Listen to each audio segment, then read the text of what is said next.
All right, here we go, everyone. Hope everybody's ready for a fun one tonight. You can already see a lot of people in the chat attacking me before they've ever even seen the episode. So there's a lot of critical thinking going on in that, huh? Yeah, Nate's on the CIA payroll. Nate's gay, I heard. I'm gay and my wife's a stripper. So we got that one going on. Probably true.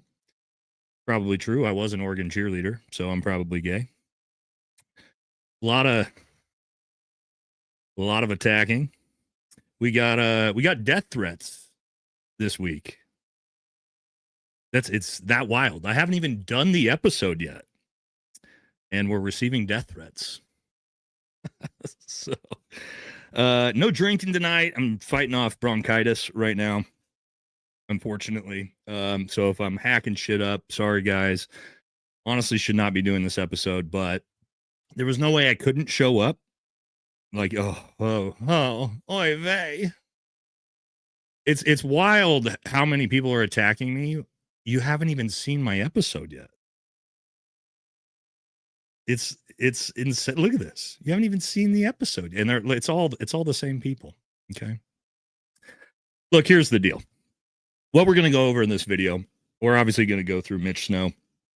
We're going to expose a bunch of his lies through his military career, his stories, and as well as his horrific 30-year background with domestic violence, punching women in the face, kidnapping children, all verified through court documents and him admitting to, by the way. We'll get into all that.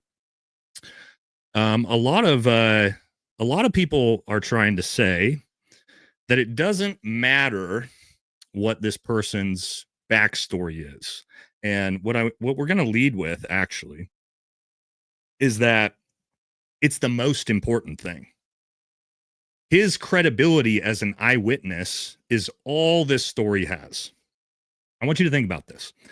What does the entire Fort Huachaca story hinge on? It hinges on one eyewitness's account of supposedly seeing Erica Kirk and Brian Harpool the day before Charlie Kirk's assassinated. There's no evidence of that. There's no pictures of that. There's no metadata of that. There's no nothing of that. The only thing we have is one person's eyewitness account. Now, if I can show you that this same person has a 30-year history of being a pathological liar, as proved by the courts, it actually does matter.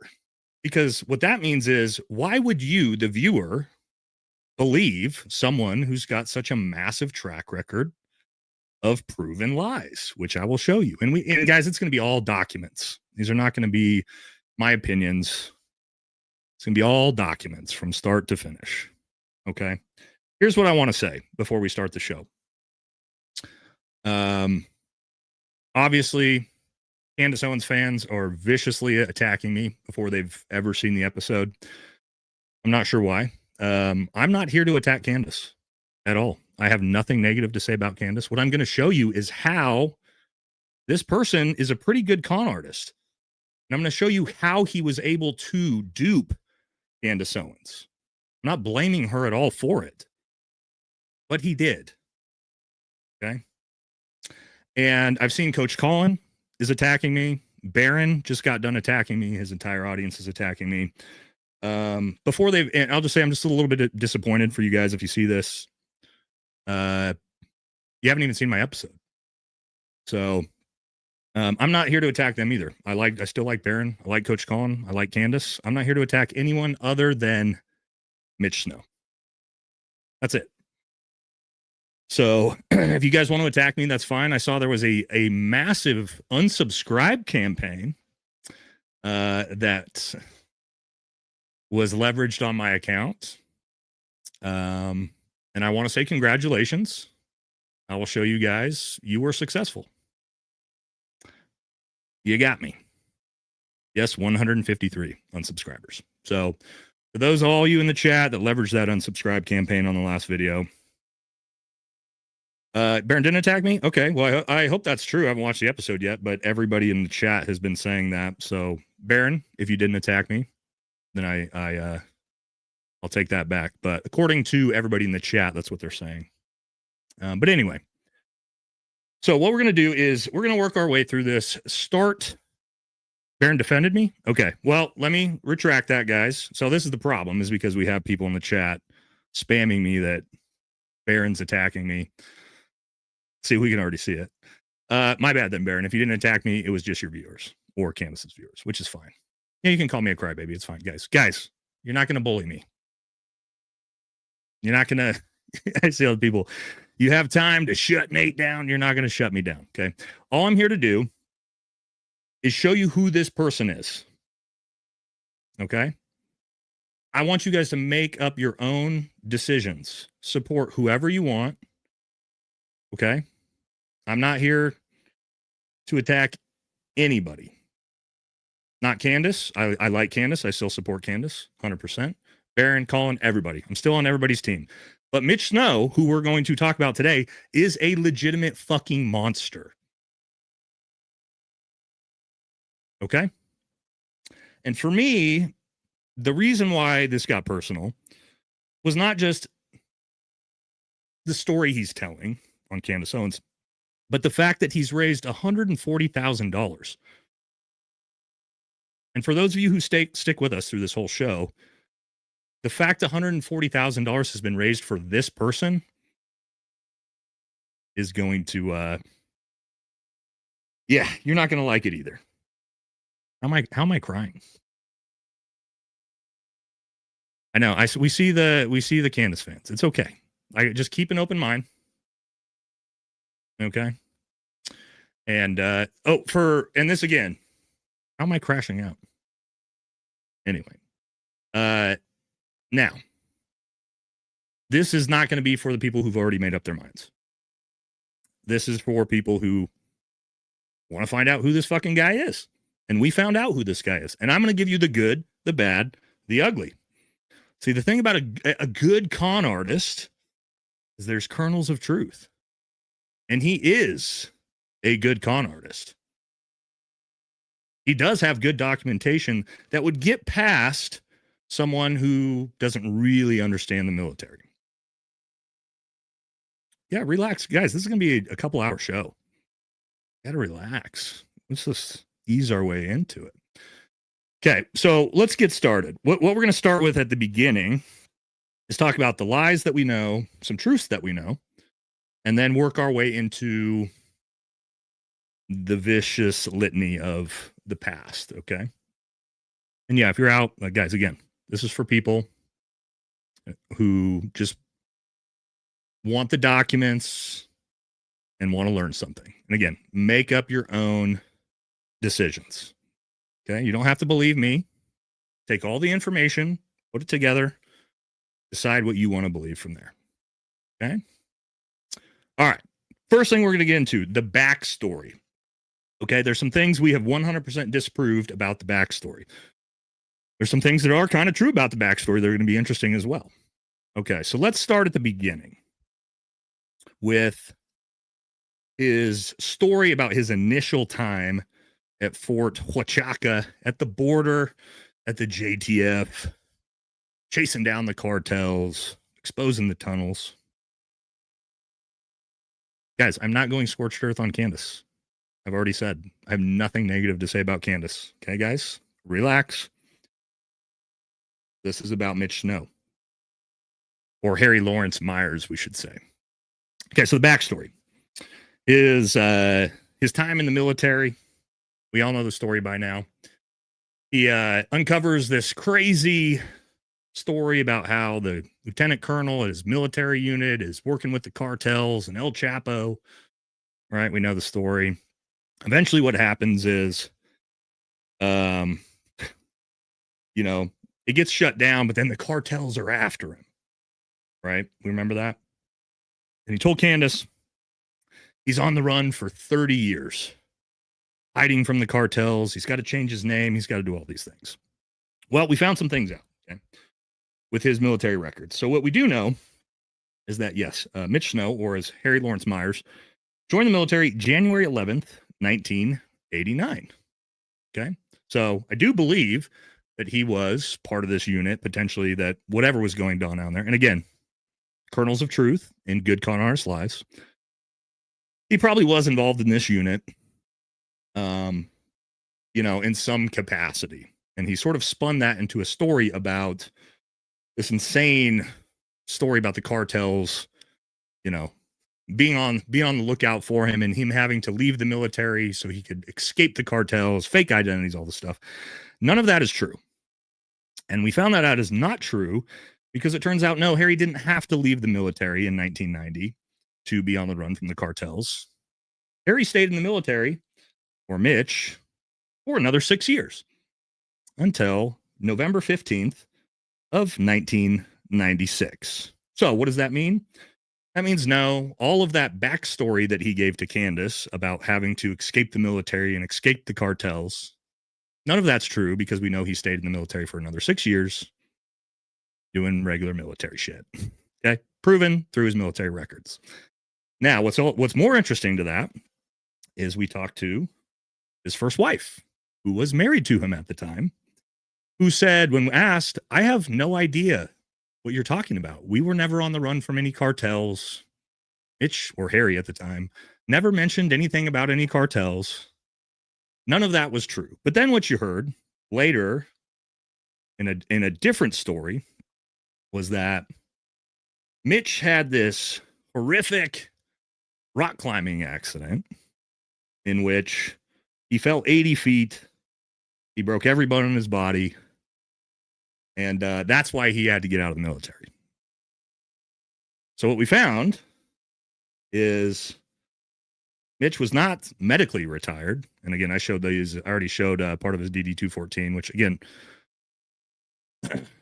can't show the whole thing because it's got tons of personal information in it. But I'll show you here his actual bottom portion of his DD-214. We showed here discharge, right? So discharge basically means you were discharged. If you were medically retired, this would say medically retired. So we know that he lied both about his cartel backstory, and we know that he lied about the reason why he was removed from the military. He was not medically retired. Why does all this matter? Because all of these lies are going to compound. They're going to compound as we're going through this. Interesting truth. And this is where he was able to scam Candace. Is that, yes, Harry actually was, for about 1 year, a Green Beret. He did go through the Q course. He did lie about what he did in SF. He said he was a Special Forces medic. Documents show he was a Special Forces engineering sergeant. Not sure why he would lie about that, but he did. He was a Green Beret for about 1 year. He then tells the story about how, again, in a vicious training or a vicious deployment accident, fell 80 feet, broke his back. Confirmed through United States Army Special Operations Command, that's not true. He hurt his back in a non-deployment, non-service related event. Talking to guys, we got a long episode to go. You got to relax. Again, talking to the first wife, he actually injured his back in a extracurricular event in which she said was while he was drinking. So things we know are not true. All of the backstory with the cartels being on the run, not true. He was still in the military during that. And guys, everybody who served in the military knows you're not on the run from the cartels while you're being stationed at North Carolina, going about your day-to-day life. But this is where he was able to fool Candace because he did have a little bit of documentation that showed here's his military service, a little bit of military service, but he's what we call a short timer. So he did about a year in group, Special Forces group, and then hurts his back, uses that as an excuse to get out. So the backstory is made up. When it comes to the cartels being on the run, we don't know where that came from. Nobody can corroborate that. According to the Army, that's also not true. People are saying his says disability. Yeah, that doesn't mean medically retired. Completely different. Okay, medical retirement, medical and VA disability, two completely separate things. Okay, so there's no point typing in all caps if you don't understand the difference. Okay, he's not retired, which again is more lies. That's lies, and again we are going to compound the lies. So again, to my point, For Candace's viewers who are so mad at me, what I'm explaining to you is how he was able to trick Candace, because he did have a little bit of documentation here and there, sort of trick her into his backstory, which most of it's not true. Okay. So now that we've done that, name change. We got to talk about the name change. Very, very important. So, as he told Candace, he had to change his name and his identity in the early 1990s because he was on the run from the cartels. That is another lie. He changed his name in 2010 legally to Mitch Snow because that is his current wife's last name, Lene Snow. So, no, he did not change his name. He did not change his identity as he was on the run from the cartels. He did that in 2010. For people saying we only care about the meeting, here's my thing, guys. There is no proof. All we have is his eyewitness account. If you want to believe his eyewitness account at the end of this episode, you are more than willing to do that. Okay. Now that we understand the backstory, okay, a little bit of truth, a lot of lies. Let's move into, this is going to be the bulk of it. Who this evidence, please. Okay, well, have him refute it. Okay, and also here's my thing, guys. Anything I say here, if people can refute it, feel free to refute it, but it will not be able to be refuted. Okay, now let's move into real documentation. Now we're going to get into the deep darkness of this, and it's going to take us a while to get through all of it. Okay, now there's a lot of different women involved, a lot of different victims, lot of women who have restraining orders, domestic violence protection orders. This isn't one, this isn't two, this isn't three, this isn't four, a litany. So for all of you out here, if we're talking about the credibility of a witness, for all you women out there, I would highly suggest you stick around and listen to what this man has put people through over the years and all the lies that have gone into it. Okay. It's hard to know what order to go in,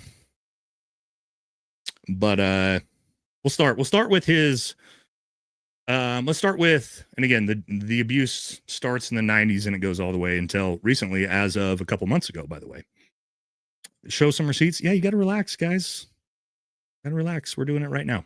Okay, first thing we're going to start with is his current wife, Lene Snow, who we're going to take first her statements that she wanted to put forward. I've talked to all of these victims at length. I've talked to his children, his son, who's coming forward this weekend as well.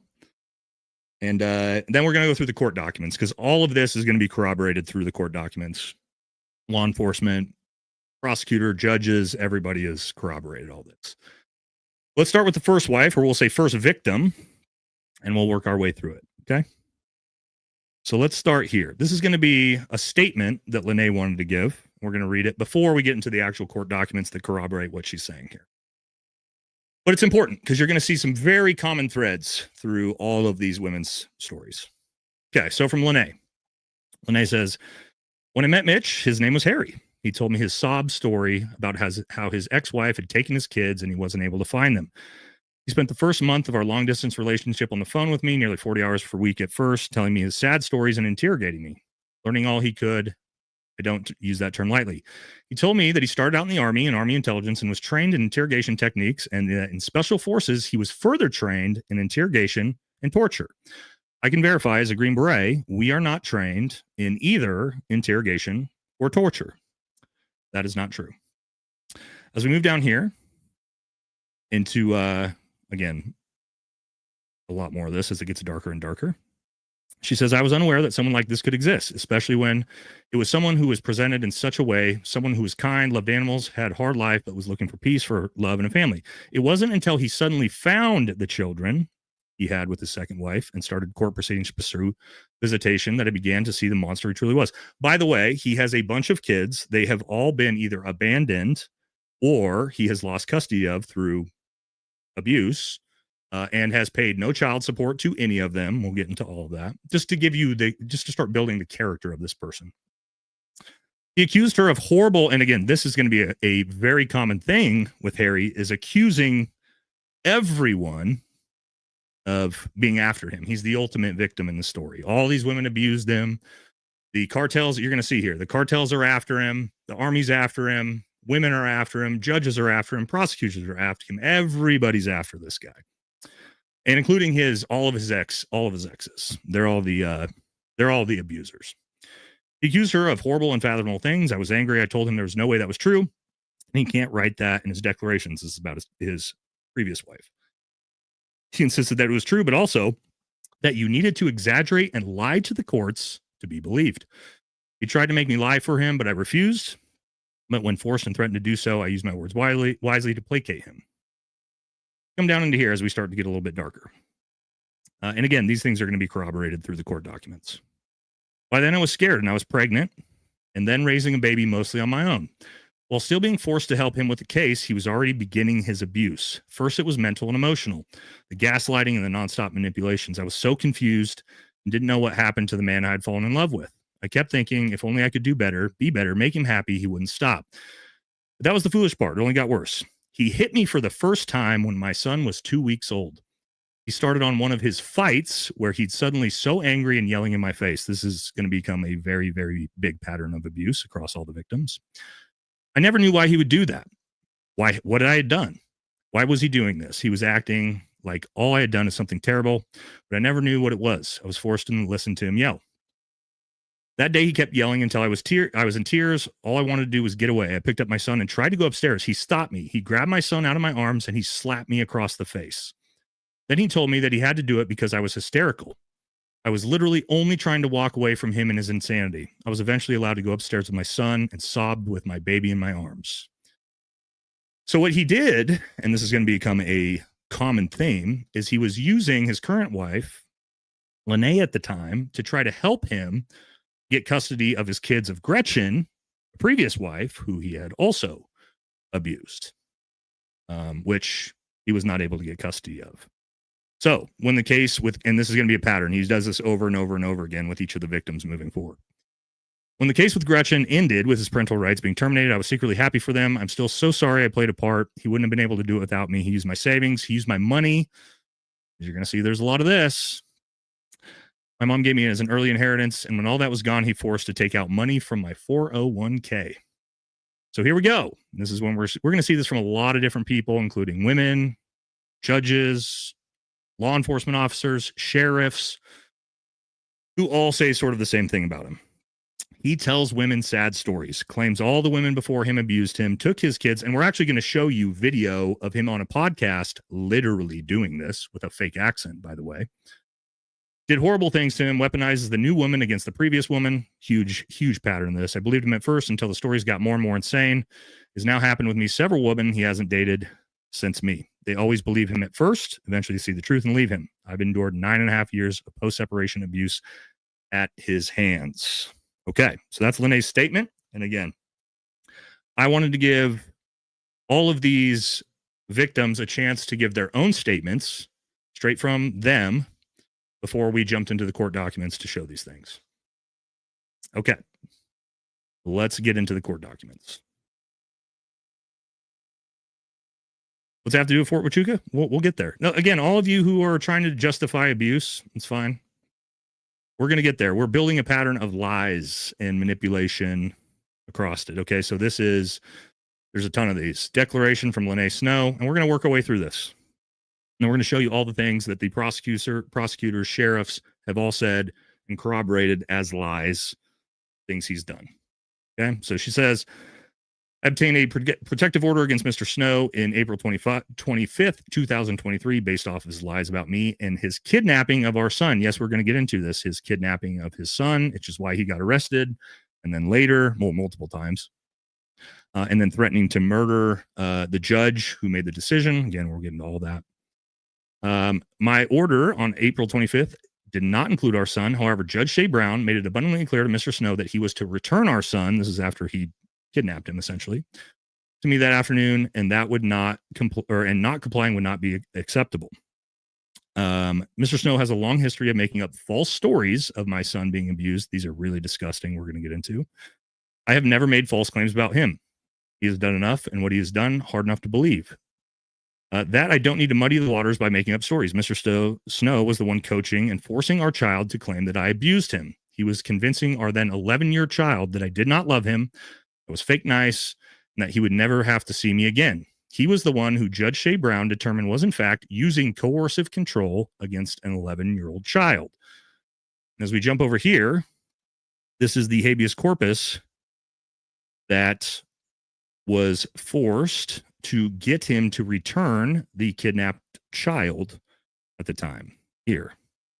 So petition for habeas corpus, which was granted by the judge because he refused to return a kidnapped child beyond the time he was supposed to for upwards of, I believe, almost 3 months. But we'll get more into that as we go forward. Just some context.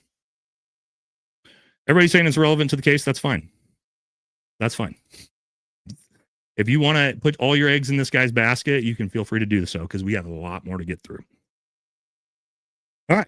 So, again, he's not only made false reports to police, but first called my closest friends and family members with his stories that my dad had molested me as a child and had abused our son, including Exhibit A in police report 2016. The police questioned me and spoke to my son. They found the allegations to be untrue. No charges were pressed. Why is all this important? Because he's got a history of making up lies, which have been proven false by, again, the law enforcement, prosecutors, judges, etc. There's a ton of this. Why is that relevant? This is the source. The pathological liar that we're going to see is the person you are believing the eyewitness account of, which, again, feel free to do that if you want. Okay. He claims to be a victim while showing himself for who truly is, an abuser, making up conspiracy theories and accusing everyone to get out of him. All right, so this is more of the kidnapping stuff here. And let's get down to, let's see where we're at. There's a ton to get through here. Let's see, there's going to be questions. Okay, yeah, so again, this is after he made sexual assault allegations against his own wife, towards his son. Which it's gonna, there's a ton of this. It gets gross. And again, and there's some false claims of domestic violence here as well. We're gonna look at all these. Okay, so he claimed essentially that he's claimed every woman he's been with abuses him, not the other way around, and etc. So he says here, the second call that month was a claim that I had assaulted. So Mitch makes up a story, and we'll show that law enforcement corroborates the story's made up. Mitch makes up a story that his wife, Lene, abused him and threw acid or something in his face in a parking lot. And then also that, as you see here, she sexually abused her son. Okay. We're going to keep going. This is more of it. Let's get down into the actual officers' reports here. Yeah, we've seen this. Okay, let's get down. Here we go. All right, the actual police reports and what actual law enforcement had to say. So these are the charges, child molestation charges, that he filed against his own wife, by the way. Again, when it comes to making up stories, there's going to be a lot of that. It's relevant. All right, sexual assault report. This is from Sheriff's Department. We come down here. This is the officer on duty talking about when they received the call. Says that Mitch Snow, then said that he believed his wife, Lene, had been sexually assaulting his 4-year-old son. This gets dark. Before continuing the conversation, I contacted an on-duty officer, explained Mitchell was reporting a sexual assault, and requested the night shift make contact with Mitchell at his hotel room. And that he let Mitchell know that he did not believe the child was actually in danger. But if we get into what he accused his wife of, and this is horrific, I almost don't want to read it. Actually, I don't even know if I want to read this out loud because it's so gross. Essentially claimed that his wife was taking naked Snapchats of their 4-year-old son and sexually assaulting him. Now, he then later admitted to the police officer that Mitch hadn't actually observed Lene touching or kissing the child's genitals, but he had made those claims. Again, this is really fucking gross thing to make up about your wife to try to get the child taken away, but he did. As you can see, we move down here. And it's really don't even want to read this. You guys can read this for yourself. The things Mitch claimed about his wife that were proven not true. So it said here at the very bottom of this, during this interview, Lene appeared to be very upset that she had been accused of inappropriately touching their child. Lene stated it was evident that Mitchell was trying to obtain custody of their son and that will go through any length to accomplish it. Lene also disclosed that Mitch had 2 other children from a previous marriage that he lost parental rights to due to child abandonment, which he has. And of course, the investigator said, based on my interviews with both Mitchell and Lene, I don't feel there's any sufficient evidence to reason or continue this with this investigation. So the investigator threw it out under the assumption that it was not credible accusations. And again, you can continue to say none of this matters. However, it does. This is fucking gross. This is disgusting that you would make this up and lie about this. Lie about the mother of your child with things like this. And again, we're nowhere near done. Let's get into this because now we're going to get into who this guy really is. Okay, so the sheriffs wanted to, or obviously had to talk to him about this. Okay, so sheriffs wanted to know, why are there so many requests for restraints, as in restraining orders and domestic violence protection orders against Mr. Mitch Snow? Let's see what Mitch has to say. The reason why there's all of these women who have domestic violence protection orders and all of these restraining orders on Mitch, under his own words, is because he's hypervigilant, especially when it comes to maintaining self-control, even when under attack. My military records can verify that when I was placed in hopeless situations, I admit, scared me to the core and have scarred my soul. By the way, Mitch was never in combat. Mitch never saw war. So I'm not sure what he's talking about here. His coping mechanism has always been his self-control. We're going to see that's not true when he admits to punching women in the face and things like that here in a bit. And then he is asked again, why are there so many requests for restraining orders in the system? Because this is the only way that abusive and controlling people seeking to exploit me and those like me can ever possibly cause me and those like me any meaningful damage, as nothing else keeps me under their thumb. So again, this is going to be a common thing. Mitch is the victim. He's the victim of the cartels. He's the victim of the army. He's a victim of, these women. He's a victim. We're going to see he's the victim of judges. He's the victim of prosecutors. He's the victim of, a corrupt system. He's always the victim. And it always appears, again, as he says here, in short, I'm a victim. I'm a victim of vulturous people looking to take advantage of people with disabilities. And then a victim in a system essentially brands me as guilty before accusations are made. I dare my wife or any attorney to find physical willing of my medical records, which we've talked about. He hurt his back. This is made up. He did not fall and break every bone in his body. So here he says here, the reason why he can't abuse these women is because he is physically not capable of lifting or dragging his wife's body weight, without extreme chance of being partially or fully paralyzed if he attempted to.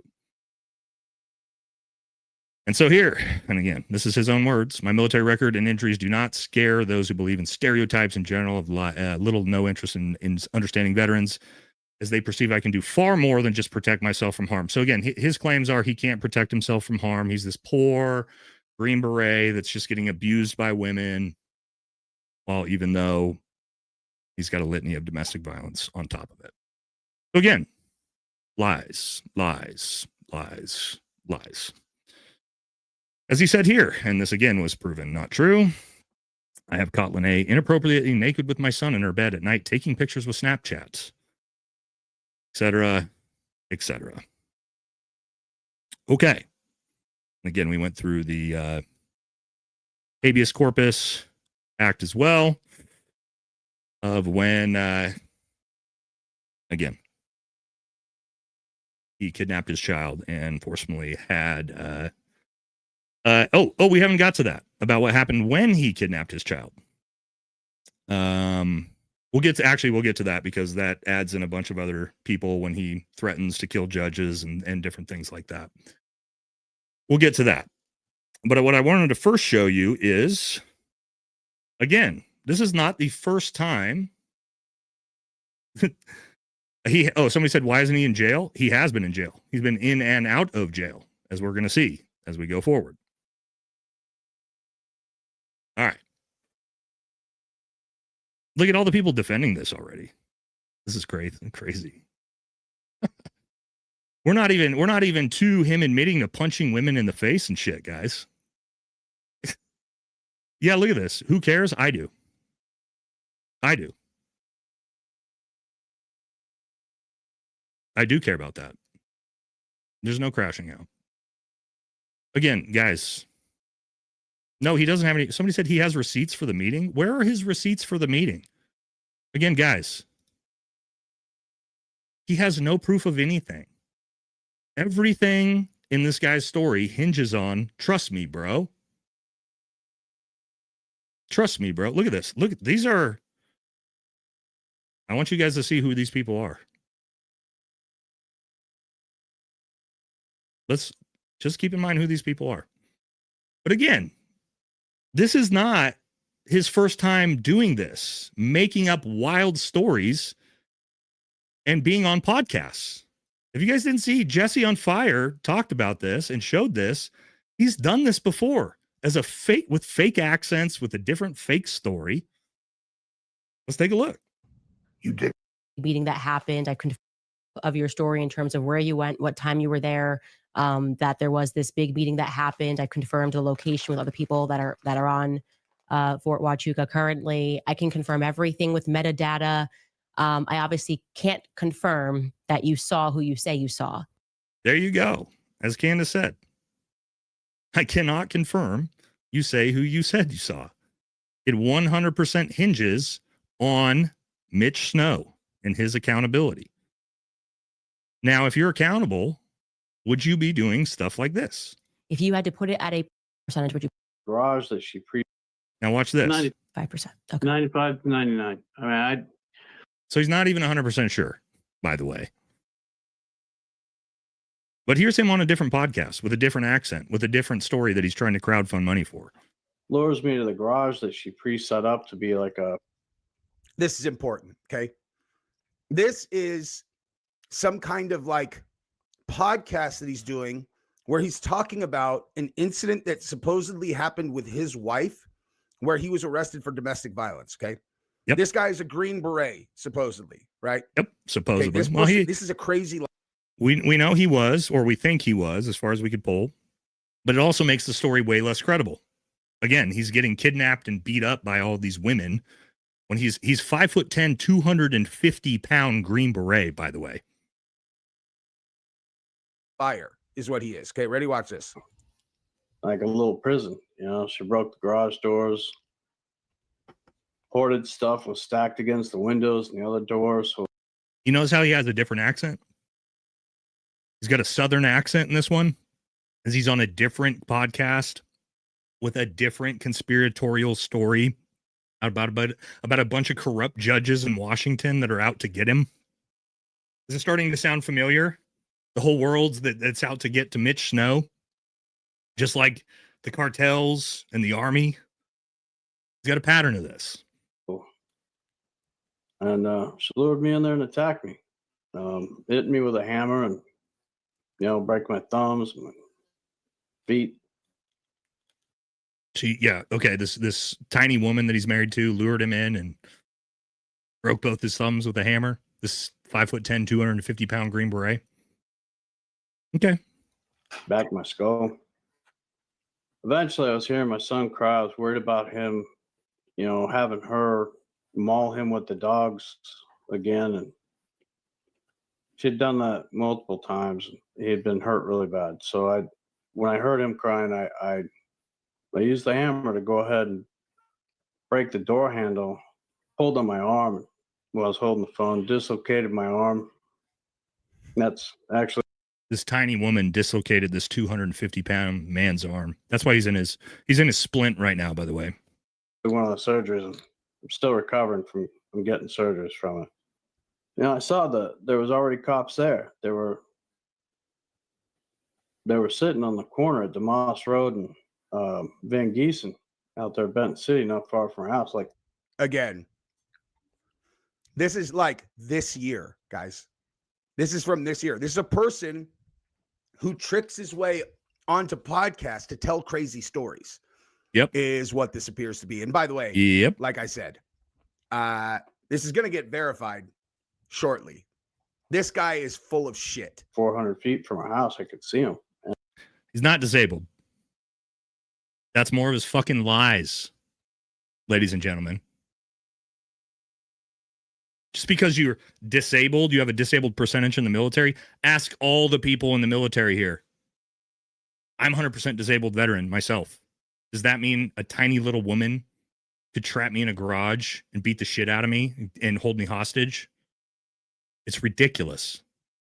This is just, again, we're building a pattern of lies. You're going to see over this whole episode, lies, lies, lies, lies, lies, lies, lies, lies, lies. And they weren't coming over. They were just sitting out there outside of their cars talking and chatting with each other. And it's been an amazing trip. And most of all, it's the people that I've gotten to meet and hear their stories. It's absolutely fantastic. This has been a wonderful experience. I want you to meet a man named Mitch Snow. He's very, very interesting. He is the new Egyptian planes. So, few things here I want to talk about, guys. Retired Staff Sergeant Mitch Snow. This is his own profile, his own bio. When we talk about lies, lies are important when we're talking about the credibility of an eyewitness. He's not a retired staff sergeant. You can show that by his records. He was discharged. I know I was medically retired from actual serious injuries that involved having both my shoulders completely reconstructed, bunch of knee surgeries. And you know what my document says? Medically retired. But also, he claims he's a United States Army Special Forces medic. He was not. He was a Special Forces engineering sergeant. A medic is an 18 Delta MOS. A engineering sergeant is an 18 Charlie. These are just things, just weird lies. And when people are pathological liars, they'll lie about bizarre shit that doesn't even make sense. Like this. Why would you lie about these two things? You weren't retired. You were discharged. You're not an 18 Delta. You're an 18 Charlie, which would have been good enough. You didn't fall 80 feet and break it in every bone in your body. None of that's true. And so again, to my point, guys, these are all lies. So why would we believe his eyewitness account? And we're not even close to done. Why would we believe an eyewitness account of a guy who's a pathological liar? I mean, you guys want to, and we're not going to stop. No, we're not going to stop.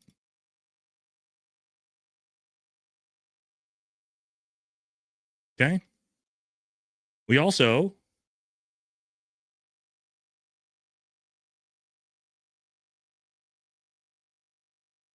have another protective order that, when is this from?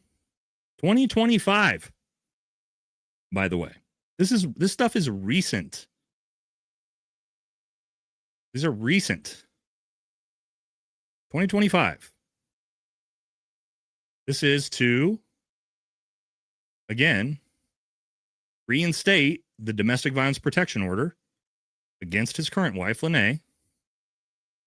And what did the judge have to say to this? Okay. This is what happened recently when he went on that last podcast and made up all those stories. This went before the courts after he did this. And a judge had this to say. Okay.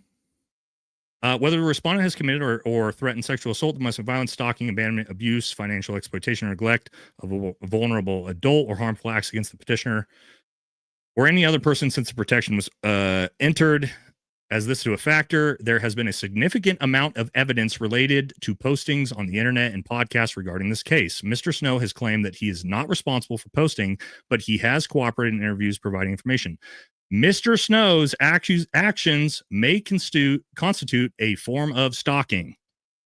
This is a couple months ago. Whether a respondent has violated the terms of protection order, based on the evidence presented, the court is concerned that Mr. Snow's actions violate the stalking provision of the protection order. This is like what? Earlier this year? These are recent. Okay, and this is from the judge. Court again, Mr. Snow spends a lot of time addressing the merits of the original order rather than the factors that are relevant to the renewal. Mr. Snow has not met the burden to show that there has not been a substantial change in circumstances that he will not resume acts of domestic violence. Therefore, based on the applicable record, this court grants the motion for renewal and the order is attached. This just happened where the court said, this guy is still a threat.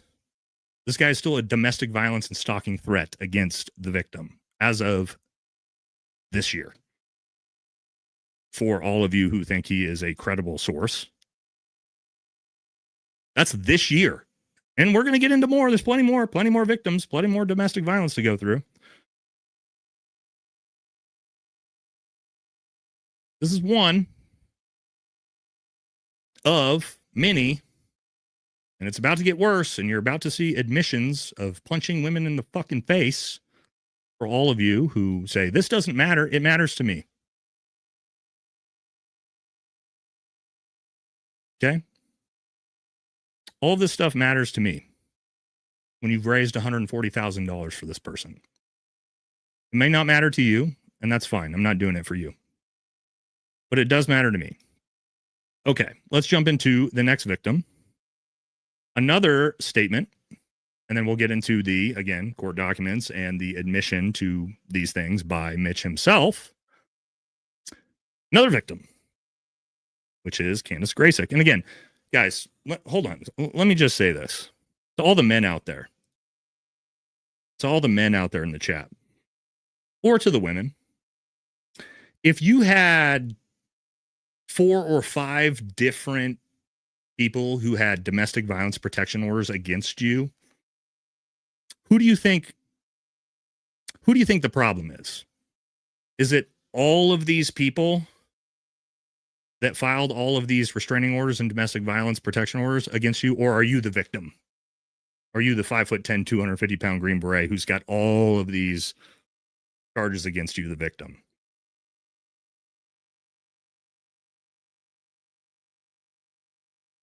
Let's keep going. Here we go. Let's jump into it. It's going to get a lot worse before it gets better. It's not really going to get better, but it's going to get worse. Okay, another victim. Candace, and I've talked to all these victims, wonderful women, by the way, as far as I could tell. Very, very difficult for me to sit and listen to, not because of them, but because of how emotional they were and the things they told me. And again, we're not talking about one victim. We're not talking about 2 victims. We're not talking about 3 victims. All right, next victim, Candace Graysick. So, as Candace says here, I would like to address a few items. I am a domestic violence victim of Mitchell Snow. I have a 12-year domestic violence petition order against Mitchell Snow.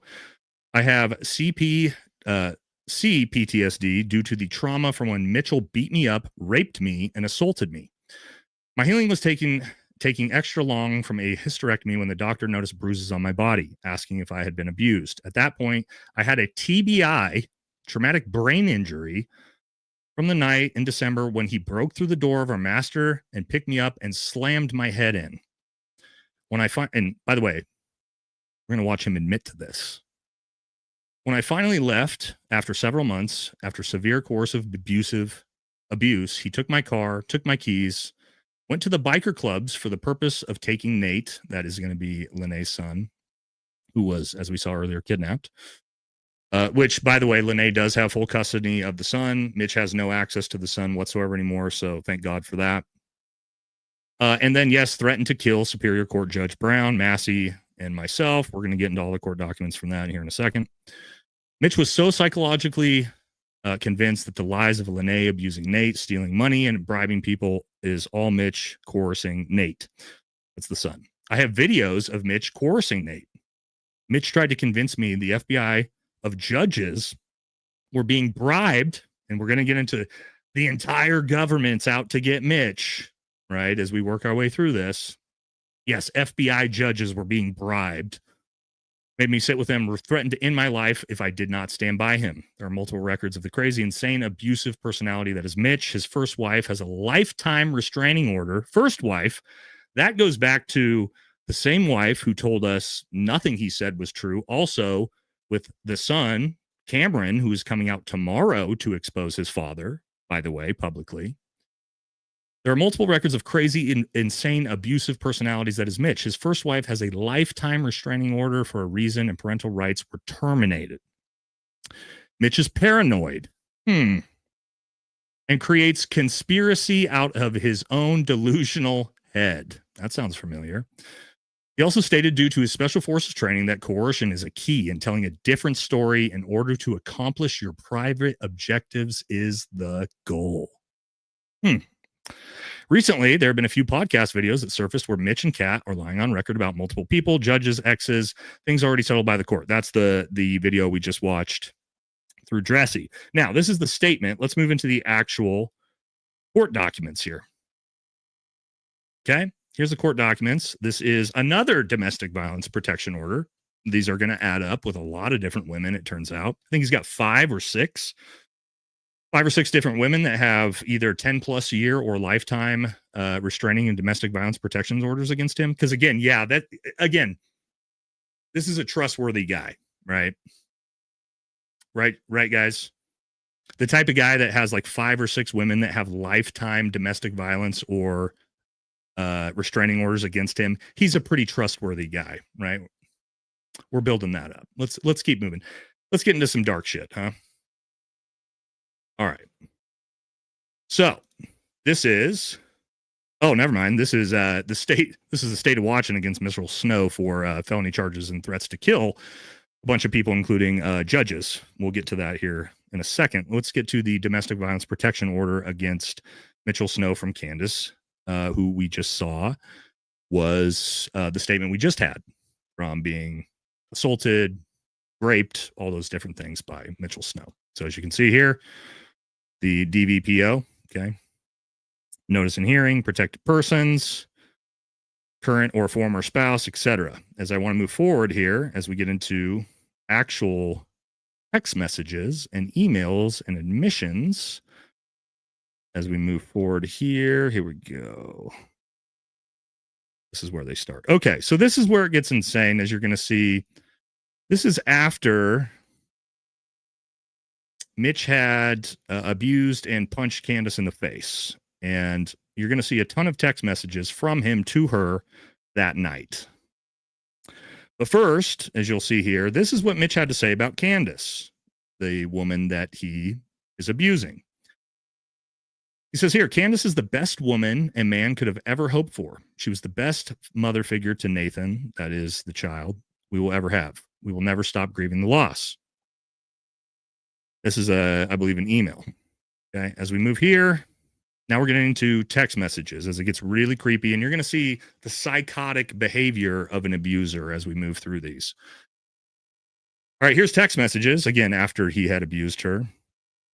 He says, Candace, you are sealing our fates. We have been crying all night, all morning for you. I went out to look for you, worried you did something to hurt yourself. Don't be cruel to Nate or me. So what this is involving is that Candace has a bunch of video evidence of all the things Mitch has done.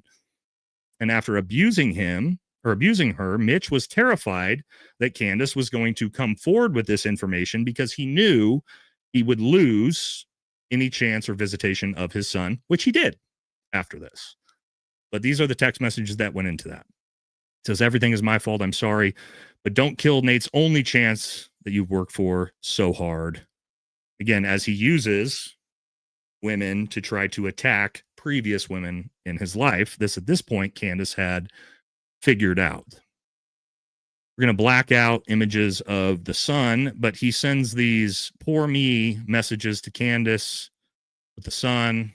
Without those files in the computer, Nate is dead and you know it. So he's trying to say that Lene, the mother of the child who has custody, thank God, was going to kill their son if he was returned to Lene, which we showed earlier. Obviously, the courts forced him to return the child. And this gets any women watching this who've been in abusive relationships. Abusive relationships are going to recognize this, as you can see, just constant spamming of text messages. It says, I'm asking you to go look for the cohabitation laws. Candace, Nate want to say goodbye in a good way. Don't do this, Candace. Please call him. Without those files, we're dead. Nate's dead. You know it. More begging. We're going to get to it here in just a second. Hold on. Let me pull these. Oh, here we go. Again, just all of these are from him to her, just over and over and over again as she doesn't respond. I know you hate me right now. Just pick up and yell at me. This is because he just beat the shit out of her, by the way. I want to talk, want to hear your voice. Please, please, please. We'll wait for you. Now he's saying, I've got a $10,000 credit card. I'll buy you a new ring. All of these different things. I know I suck. I know I've been miserable. I'm losing the battle. Again, we all know this type of behavior. And then here it is. We have Mitch say, I'm sorry. At times, I just can't say things I want to, but dear God, I can't. Anna says, you goddamn piece of shit. You hit me in the face tonight. Mitch says, yes, I did. I'm sorry I drank too much. And she responds, you tried to break down the bedroom door, calling me the devil. So, I mean, in his own words, admitting to punching women in the face and abusing them. So, no, this is not 30 years ago. This is 2 years ago, by the way. And so, as we continue with this, for those of you who want to continue to support this man as he's raised $140,000, and we're not done, guys. $140,000 as he admits to punching fucking women in the face and trying to gaslight them and trying to emotionally manipulate them into insanity. There's no lacks. You think somebody said that lacks context? Just straight up admitting to just punching a fucking woman in the face, that lacks context for you? And guys, do I need to show you again what this is from? This is not just random text messages. This is from domestic violence protection order investigations, guys. This is real shit from the courts who did investigations into this. We're not even through all the women. And so this is my point with all of this is I entered this feeling like, okay, I'm going to figure out the truth about the story. You know, is this guy really who he says he is, right, with his military story? And then I start learning all of this. And I'm horrified. And you could say, oh, well, maybe they're making it up. Not every fucking woman for the last 30 years. The first wife, the second wife, third, fourth, multiple women in between. I will challenge you. I am about to turn 40 years old. I have never been arrested. I have never had a misdemeanor. I've never had any charges against me. You guys can look and find them up. And I'll bet you the vast majority of men in this chat can say the exact same goddamn thing. Because normal men who are out doing the right thing don't have 7 fucking domestic violence protections orders against them across all these different women over 30 years. Men who tell the truth and are good men do not have 5 restraining orders against them. They're not in and out of jail for beating the fuck out of women and admitting to it and kidnapping children and threatening to kill women and judges, which we're going to see next. But you have people like this. People saying, who cares? I care. And this is why I said, this ain't about Candace to me anymore. This isn't about Candace Owens. I don't blame Candace at all. Candace got fucking tricked by a guy who's been tricking women over and over and over and abusing them. And this isn't only that. With Candace, not only was there physical abuse and emotional abuse, he also took 7 credit cards out in her name and maxed them out and left her with the debt. This is what this guy does. He's got a 30-year fucking history of this. And we're going to keep moving. We're not even close to done.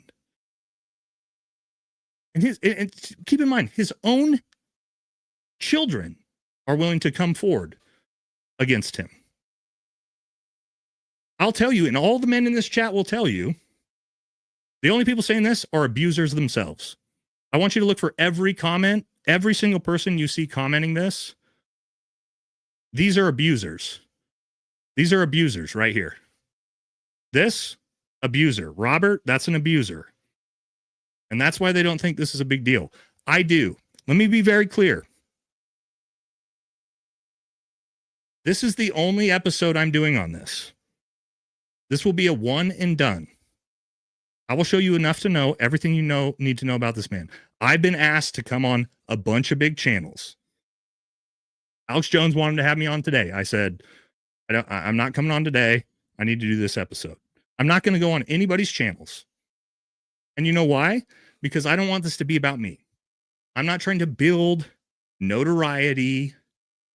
I'm not trying to build the story. I'm not trying to make it about me. I could. I'm not going to. I will one and done this. I will expose who this fucking guy is. And you can believe what you want after that. He is 100% a fucking monster. And we're not done. We're not done. Now let's move into what happened after he kidnapped his child and he was arrested and forced to bring the child back after a habeas corpus act. We'll see here. And these are, guys, these are not that long ago. Okay? This is the state of Washington versus Mitchell Harrison Snow. Declaration for 72-hour felony investigation hold. For what? Well, as the sheriff says here, felony charges. There is probable cause to believe the above-named individual has committed the felony crimes of RCWs, including degrees of offense, if crime is drug offense, state drug, etc. What are the charges? Threats to kill 3 people. Probable cause. There is probable cause to believe that the above-named individual has committed the above-listed crimes based on the following facts. Now, this is a big story about how after Mitch, after kidnapping his child and being forced to return the child and being arrested, decides to threaten to murder the judge as well as 2 women for having the child taken away. You see here. All right. So it says, this is Aaron. This is another one of the victims who also has restraining order against Mitch. Says, Aaron sent me screenshots where BACA, a biker gang, reached out to Candace, which is the previous victim, at this point, Mitchell had her phone and said, I've got a favor to ask. Would you send me Aaron's contact info? Aaron said this was sent just days after Mitchell made the statements of putting a hit on her. Aaron also mentioned Mitchell made statements to kill Judge Jay Brown. This was the judge who put forth the habeas corpus act to have the child returned to Lene after all of that. Brown from Benton County, Aaron advised these statements were all made to Candace and she was waiting for a phone call. So again, this goes into the probable cause and everything like that. So you have, and we'll pull this forward also as proof of this. Here is when he was arrested for threatening to murder a fucking judge who made the decision to take the child away based off of his abusive behavior and threatening to murder 2 other women. So again, does this sound like the type of person that we want to put all of our faith in? My point being, we're building a character profile because what did we say? Trust me, bro. This is Mitch's story. I saw Brian Harpool and Erica Kirk at Fort Huachaca. Trust me, bro. Well, no, I don't trust you. I don't trust you based off of your litany and 30 years of abuse and crazy fucking lies and stories. And making up. There's just a shit ton of more stuff that's been made up, bizarrely, from a lot of this. And we still have to get to that. Okay. Then we also have this following. This is when Mitch tried to have the domestic violence petition removed from Candace Graysick. So he asked for this to be removed, as you can see here, as we scroll down to the bottom. What does the judge say? The judge essentially says that there's not going to be no further court casing and that the domestic violence protection order would not be removed, just like the other domestic violence protection orders. They're not going to be removed. All right, let me get back to where I was on some of his stories. Okay. Okay, let's keep moving. New victim. More domestic violence, it turns out. I told you there wasn't one, there wasn't two, there wasn't three, there wasn't four. New victim, which is a Jerry Casey Tablets, another order for domestic violence protection. This one's actually earlier in life. The ones we just saw were more recent, 2025, 2023. This was a prior girlfriend or wife, as you can see, asking for a restraining order as the petitioner. Let's move forward to the second document here, which actually has her statements of what happened to her, so you guys can get a little bit better idea. Again, if you didn't have a good enough idea as is, let's see what she had to say. And again, a lot of these things sound similar to what we've heard over and over and over again. And she says, okay, the respondent has committed acts of domestic violence as follows. Okay, this was the first time that it happened. He said he was going to make my life miserable. I began crying, and he said he would hurt me, like I hurt him. He was very angry, and he put his face in mine and yelled some more. He seems to do this a lot. I left and called the police. I called the police because I was afraid he would hurt me. He said I've hurt him by requiring him or by not giving him everything that he wants. Now, this was the first time. Let's see what she said now. Describe past incidents. Okay. He said I was threatening his name. He got very angry and started yelling. He came over to the chair I was sitting in and put his hands on the arms of the chair so I couldn't get up, then yelled and spit in my face. Real tough guy, by the way. I started crying and pushed him to the side to get out of the armchair. In the other room, he got behind me and he pushed me into the wall face first. I crawled into my room, and again, he threw the laundry basket in my face, and I left.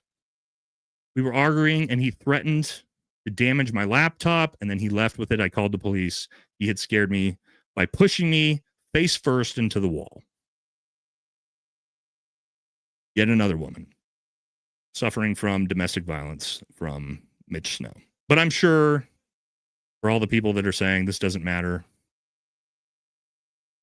yeah, this 250-pound Green Beret. Yes, that was his name. His name was Harry back then, by the way. Because again, remember? You guys remember?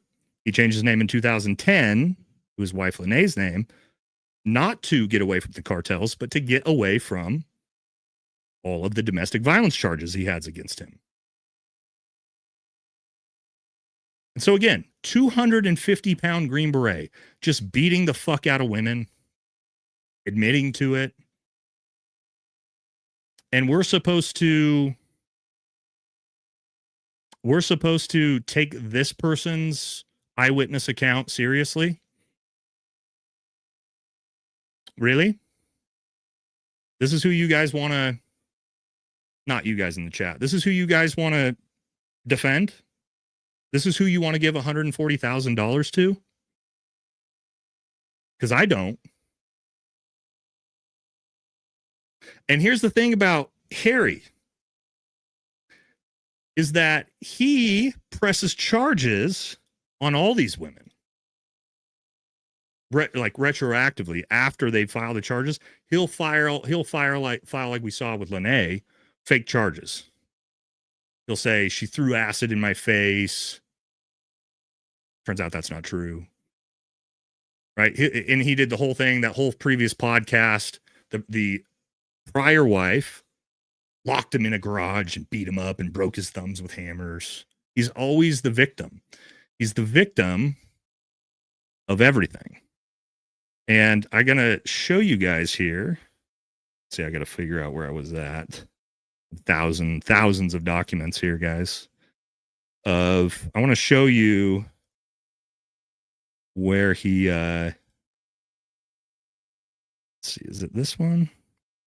Oh, here we go. Yeah, let's take a look just at his history as we go down, right? This is what we want, right? Oh, here we go. This is what I want to see.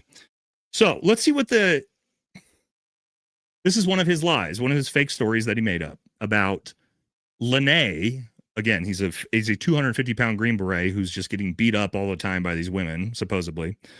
This is, he tried to charge her with aggravated assault and domestic violence. His wife, by the way, which was obviously thrown out. But let's see what law enforcement had to say about this guy, because it's important. Okay, so here is from the law enforcement officer. Let's hear this story, okay? And this is supposedly about domestic violence from Lene, again, against this big, tough 250-pound Green Beret. Officer says, the sheriff says, I arrived and met with Mitch. He was undergoing some kind of eye flush with tubes under his eyes. I introduced myself to him and asked him to tell me what happened. He told me the following thing. At about 0900 hours, this story is hilarious. This story is a great representation of Mitch Snow's bullshit lies that he likes to take, which get laughed out of the courtroom, which get laughed out of the sheriff department. But let's take a look at the story about what happened to him with the domestic violence charges, supposedly. Basically, what was happening is they were doing a custody drop-off between Lene and Mitch. It says, following at about 0900 hours, he had been in front of Richland Police Department. Again, this happened supposedly in front of a police department. He was there to transfer his custody of his son to his estranged wife, Lene Snow. He said his son had gone over to the car and went over to the car to hand her a breakfast sandwich he purchased from him. Some kind of liquid then hit him in the face. Lene then drove out of the parking lot, cutting him off. Mitch says his eyes began to burn badly. He drove himself to Cadillac and checked into the ER. This is going to be important. Keep in mind, he's sitting in front of the police department when this happens, by the way, and the sheriff will talk about this. The nurse assisting Mitch, Dyra Shabak, advised that she had collected some kind of white substance off Mitch's face and pulled it in a plastic jar for me. She said his coat had some of the same chemical on it.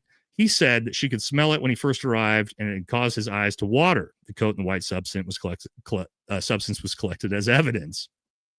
I asked Mitch if he had any idea what had been thrown at him. He said he did not know, but that he was concerned because she was a chemist and worked at the site. I asked Mitch to tell me again what happened that morning. He went through the same details, except this time, Mitch said he had been in his car when she had drove by and thrown the liquid on him. I asked him if his window had been rolled down. He did not seem to understand the question. I told him that if he had been in his car, then it would mean that his window was rolled down. He did not answer. He realized he fucked up in his lies. I told him that he had originally told me that he had been outside of the car when he was hit by the liquid. He said he had been outside of the car. He reiterated that his eyes and skin had begun burning, so he drove to the ER. Mitch provided a recorded statement, yada, yada, yada. Okay, but this is where it gets hilarious by what the sheriff's department, because the sheriff's department knows who this guy is at this point. This is typically how this works with classic abusers.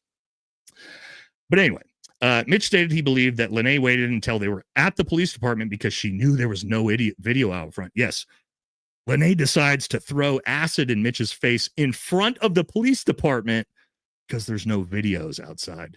This kind of sounds like the Fort Huachaca story as we're going through it, right? And the sheriff says, I went to my vehicle to retrieve a DV service envelope. When I returned to Mitch's room, the treatment was over and he was able to see. He signed on a medical release for me and I spoke with him. He made a comment explaining that Lene was abusing him and had been doing so for years. And that's something about how guys like us would only understand. Yeah, guys like sheriffs and Green Berets would only understand all those mean women that are abusing us. Right. I checked Mitch into eye leads. Here we go. All right, this is from the sheriff as why they don't take this shit seriously. I checked Mitch into eye leads. He had a long history of domestic violence related offenses and of losing his temper. This is what the sheriff had to say about Mitch Snow. Mitch stated he was assaulted, and instead of staying at the police department to report it, he chose to drive to the hospital while either partially or completely blind. Because that makes sense. You can almost hear the sheriff laughing at this story. His story changed about being inside or outside of the car at the time of the attack. Outside of the RPD building to the north was a medical tent for COVID-19 inoculations. Again, this was fairly recent. There were several people at the tent. None of them reported any kind of disturbance. Despite the lack of video, it seemed a great risk to commit a felony assault in front of a police department. Yeah.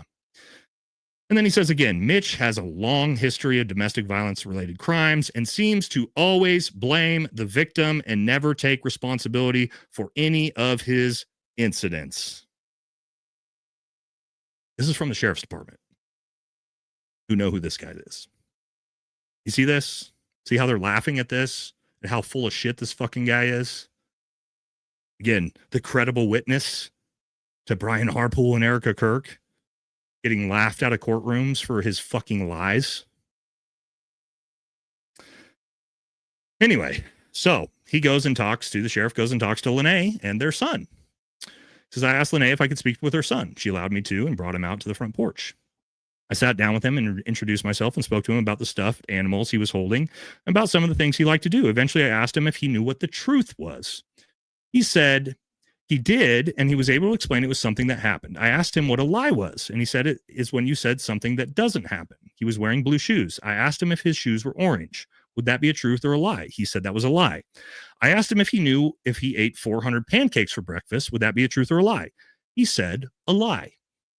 I asked their son to tell me everything he remembered about when his dad dropped him off with his mom this morning. He was able to say it happened at the police department or the police station, and he almost forgot his tablet. He spoke about his dad giving him McDonald's breakfast sandwich that had sausage on it. I asked him if anything else happened. He seemed confused by the question. I asked him about if he remembered anyone being mad or upset. I explained that no one was in trouble and that everybody gets upset sometimes. And he said, okay. He said he did not remember anyone being upset or mad this morning. He could not think of anything else that happened. I thanked him for his time. What that means is he fucking made this entire thing up, as well as the sexual assault, the child molestation charges. He made all of this up to try to drag his wife, to try to yank custody of his son. This is what this fucking guy does. Massive fucking disgusting history of this.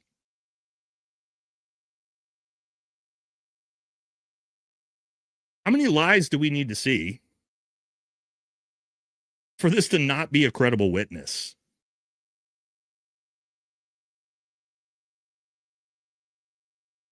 Is it just me? And again, you can, and I wanted you guys to watch this whole episode.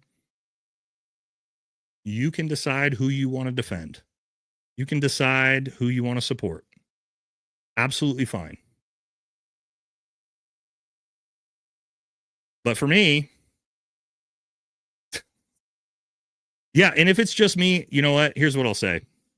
If only I care about this, if only I am disgusted by this amount of domestic violence and the horrible thing this guy's done to all these women and children. By the way, again, abandoning all his children, paying no child support.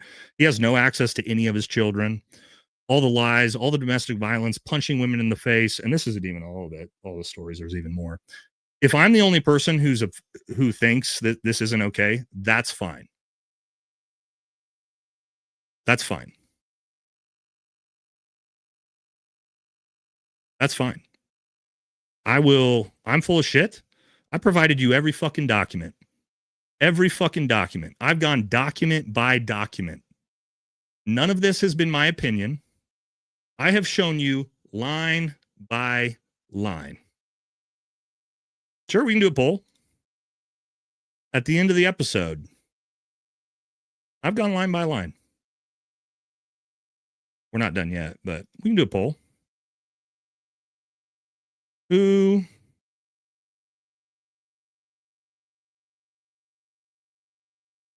thinks Mitch is a credible witness? We'll do that.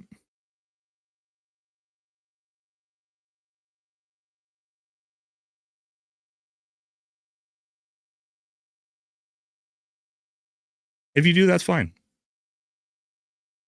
I provided you all the documents. It's all there. None of that was my opinion. And I get it. You're upset. There's a lot of cognitive dissonance going on right now. And I understand that. And again, this is why I'm not attacking, not have I said one negative word about Candace in this episode. I've not said one negative word about Barron or anyone in this episode. Not one. We are 100% focused on this person. And I even explained to you how he was able to trick Candace. And I'm not even blaming her for it at all. Because he could have got away with this. He could have got away with this if it wasn't for someone like me who really understands the stuff to bring all this to you guys. So no, I don't blame Candace. A lot of people want me to.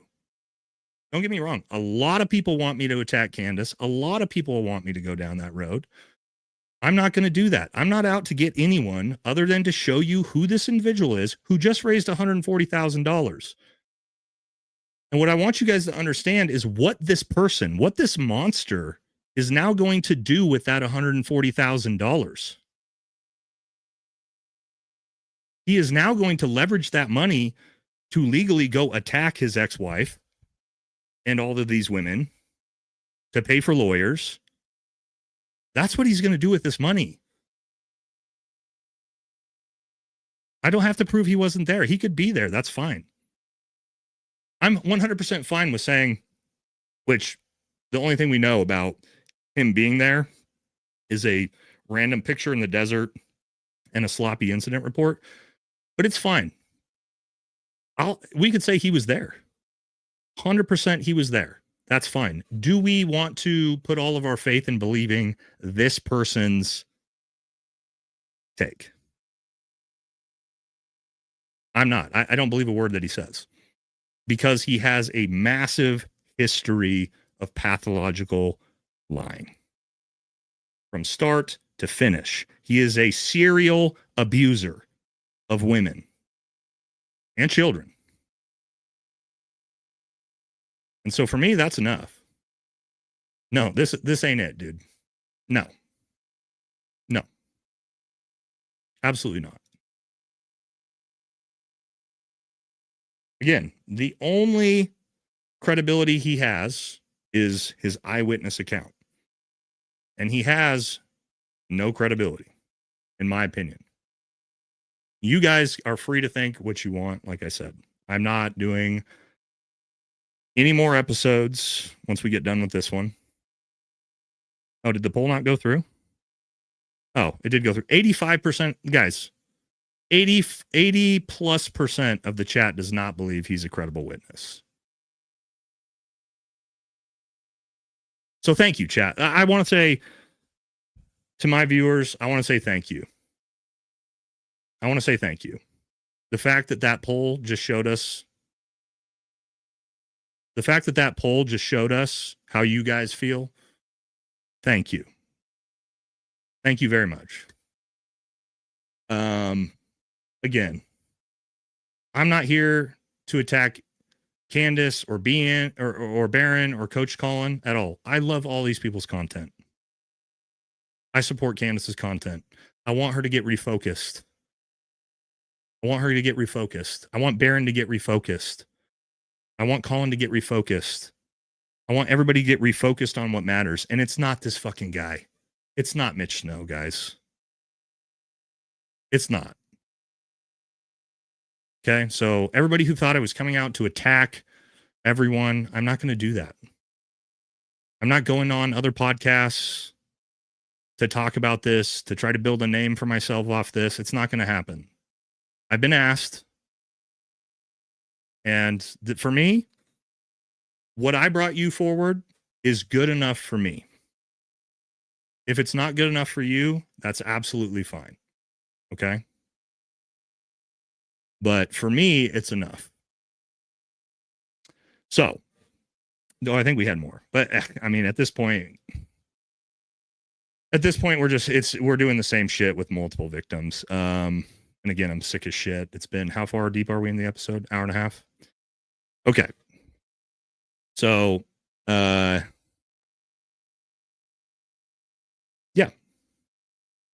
No, I did. I already, but well, here's the thing, guys. The reason, like, why we really don't need to even talk more about what happened at Fort Huachaca is, I mean, that was already sort of debunked too, as far as I know. Nobody can show me anything that disproves the incident report. Literally, the incident report itself, based off of the timing of it, makes it impossible for Brian Harpool to have been there. But it wasn't about Fort Huachaca or any of that. It was to show you who this man is, which I told you he was a monster. His son will be on, I believe he's going on Gary's channel tomorrow. Gary has covered, here's the crazy thing, guys. Gary from Paramount Tactical covered stuff earlier than this with previous ex-wives and more domestic violence. I only covered like half of the abuse. There's a lot more. And again, his own kid, guys, his own son, who's an Army veteran, is coming out tomorrow.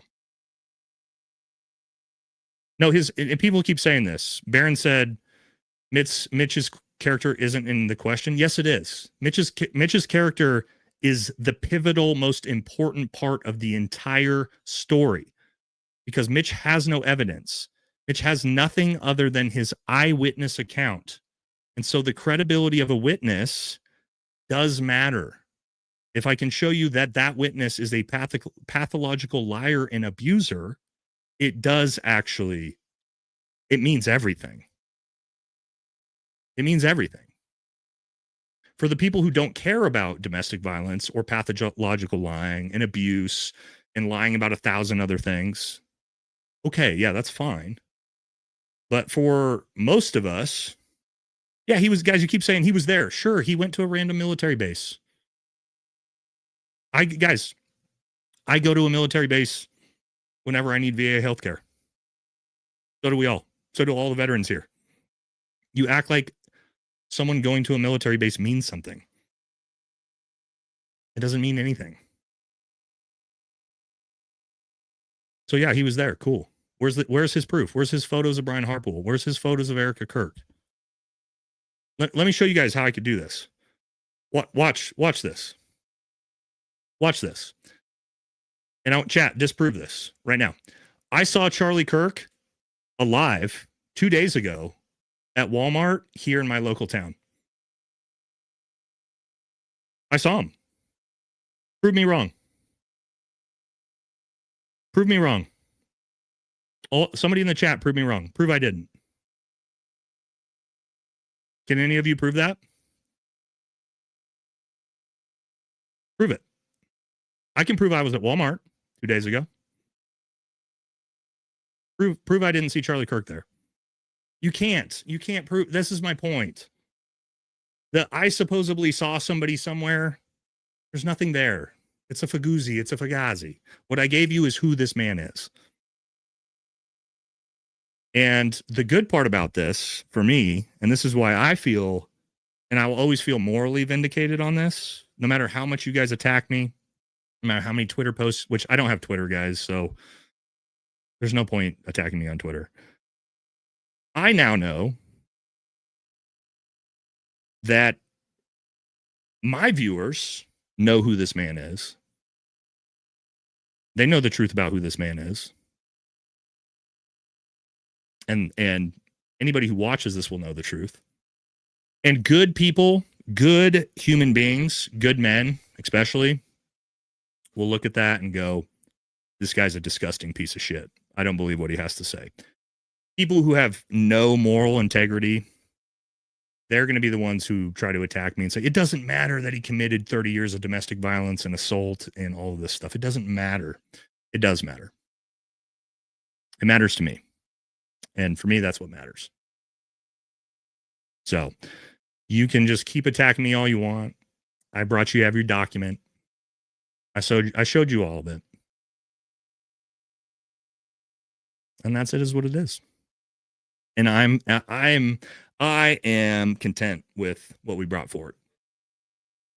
And I don't need to, keep going on shows or talking about it. The world, I'm sure, will keep proving. Here's what I'll say also. 1 month from now, bookmark this episode.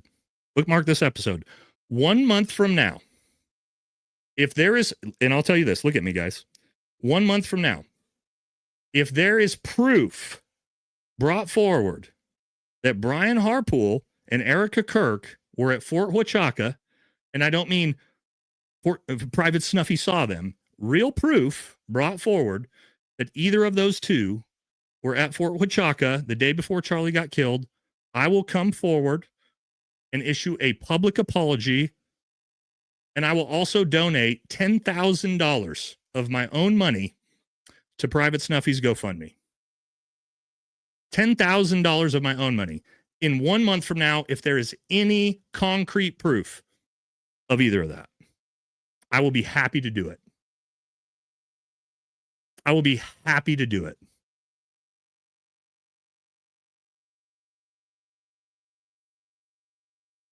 Until then, I have no problems with that because, guys, I don't have to worry about it. There is no proof to bring forward. But I'm just saying, that's how confident I am. Okay. And you guys know me. I stick to my word. I correct the record. This is one thing I'm known for. Nate will correct the record. He will come out and admit that when he was wrong. But I'm not going to have to. A concrete proof, not, I think I saw somebody. No. You got to show me pictures. You got to show me metadata from phones. But until then, for me, that's all there is. Okay. Again, I put my money where my mouth is. I got no problem with that. There actually is more receipts than you guys realize. He was in and out of jail a bunch of fucking times. That's what all those arrests were. What I showed you. So, all right.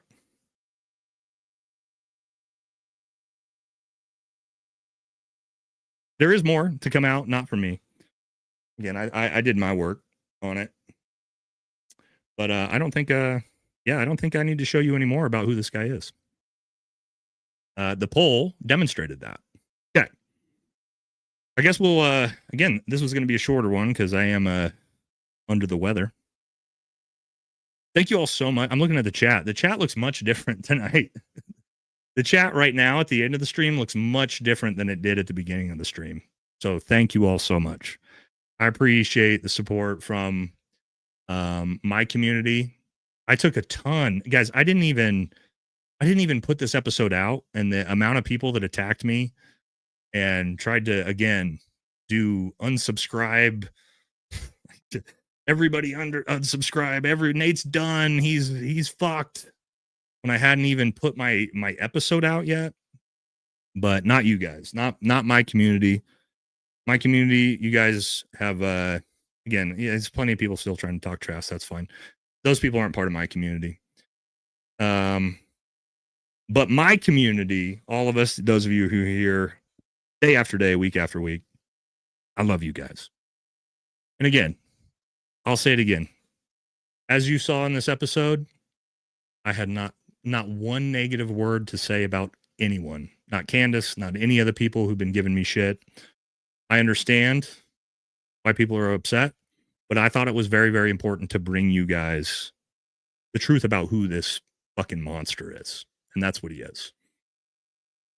So, again, we're going to hit super chats next. Yeah. And again, guys, you don't need to attack Candace over this. It's not Candace's fault. People want me to say that. There's a lot of people in the space that want me to attack Candace for this. I'm not going to do that. I don't blame Candace. And I know I'm going to get shit for this. But he had enough. He had enough that would trick someone who wasn't in the military into believing this story. He did. He would have fooled anybody. Any journalist that wasn't a retired Green Beret that understands this, he would have fooled them.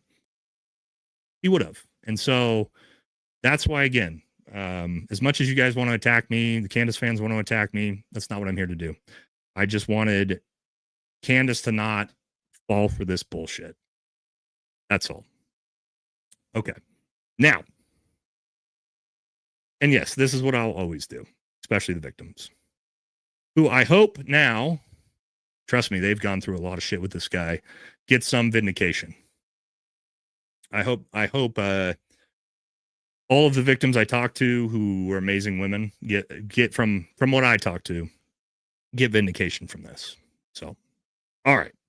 Now, let's jump into super chats. Let's do it. Okay. I'm trying to make my way through it, guys. About to lose my voice. Was I really a Green Beret? No, I made that up. It's stolen valor. Completely made that up. Yeah. I might have been. Okay. Man, the chat looks way different.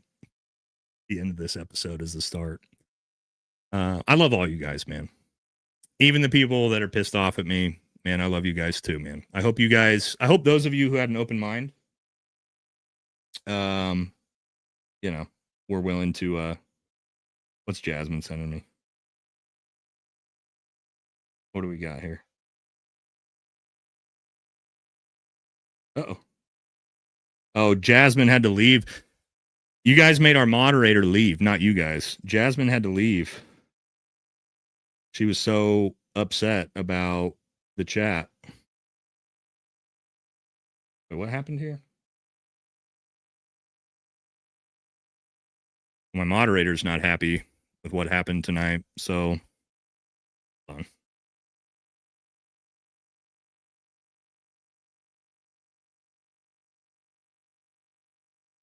Were you guys being rude to Jasmine? Who was being rude to Jasmine? It seems like Jasmine is super upset.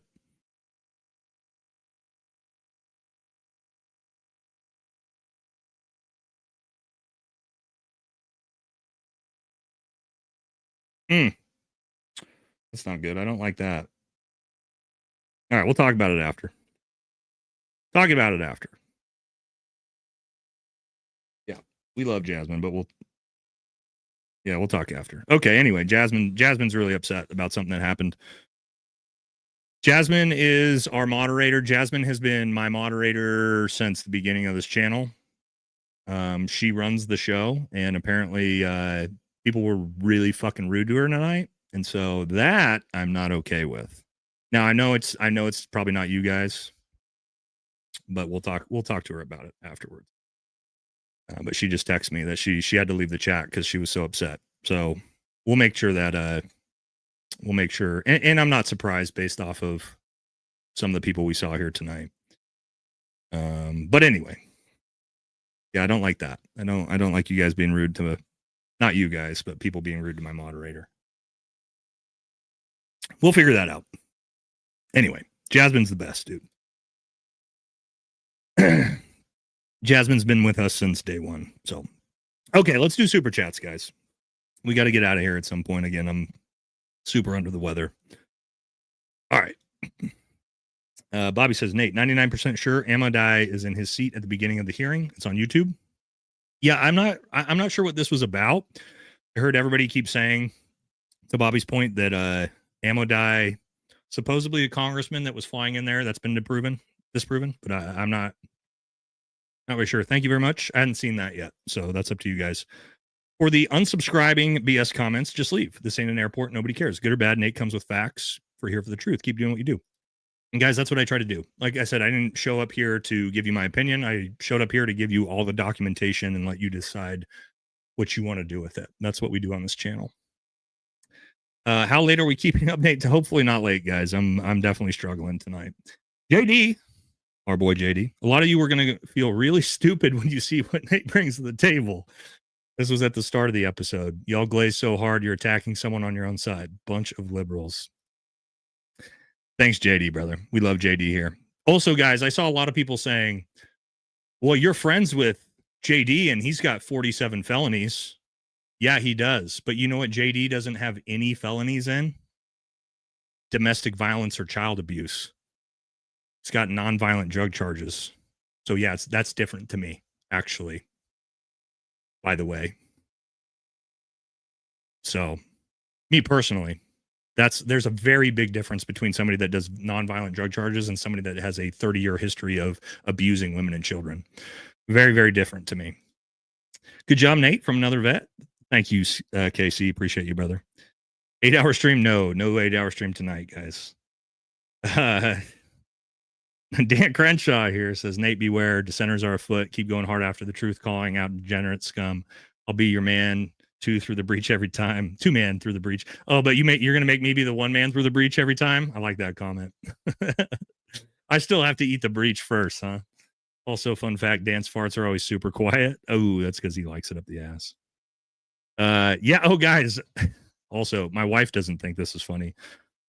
Somebody posted a picture and did a YouTube video. It's got me standing next to my wife and her 2 best friends, who are gay, by the way. And they made a whole YouTube video on how my wife's a stripper and I'm a gay guy. So my wife was a oral surgery technician before she quit her job to work for the business. And yeah, I'm probably gay as shit, dude. I'm like Benny Johnson, boys. You can put video. You guys think that that's going to make me upset? If you like, it makes my wife upset because she wasn't a stripper. But if you call me a fag, or sorry, I shouldn't say fag. You call me a gay dude, like, guys, you're not going to. Yeah, sure, duh. I was a University of Oregon cheerleader. You think I haven't gotten the gay jokes, guys? It's fine, man. We have gay friends. It's not a big deal. But yeah, it's funny that the second I went down this alley, all of a sudden somebody picks one picture off of like an Instagram post and makes a video on it. Yeah, there's my wife. My wife's not happy. Oh, so my wife said, in fairness, my wife did work at a strip club. Do you want to tell him? No, she doesn't want to tell you. What's the story? So, okay. Yeah, okay. So she's not happy. So at one point, my wife was a bartender at a strip club in Portland. So there is some like fairness to that, I guess. Yeah, but she's a lot more upset than me. You know what I mean? You can call me gay all you want. That's fine. Not a big deal. Oh, Jasmine's back. Jasmine, we were just defending you. Everybody loves you, Jasmine. Everybody, chat. Let's get some "We love Jasmines" in the chat because again, we know Jasmine was not upset or not happy with some of the things that were said tonight. Oh, also, guys, I was in first group. First Special Forces group. We're known as the gay Green Berets. Everybody knows first group dudes are gay. We go to Thailand. We go to Philippines. You know, all the lady boys. That's our thing. But anyway, it's just funny to see. Yeah, I'm a gay guy. It's fine. I don't care. That's not going to be an insult that works on me. The mental gymnastics around this are frustrating. Why is it so hard to believe that a lifelong card artist is lying about a smoking gun? I know. Isn't that crazy? A dude that we showed with 20, 30 years of lying and abusing women The idea that maybe he's not telling the truth so that he can make $140,000 fucking dollars off the lie. Isn't that like what, like the whole purpose of a con artist? Dr. Mitch Wang served 2 tours and the Gravy Seals. Sorry, guys.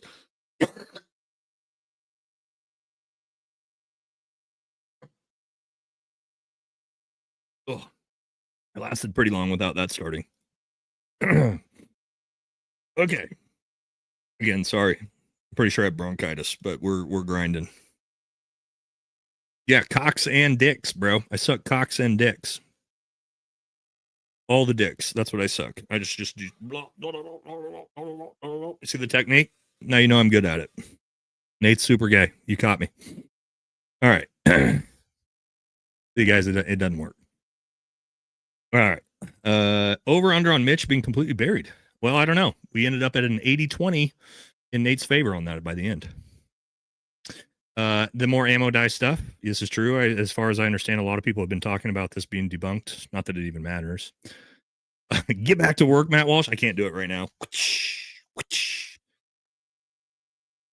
Beware the snakes. As soon as you step up, people have to tear you down. This is true. And guys, it's not my first rodeo of exposing stuff like this.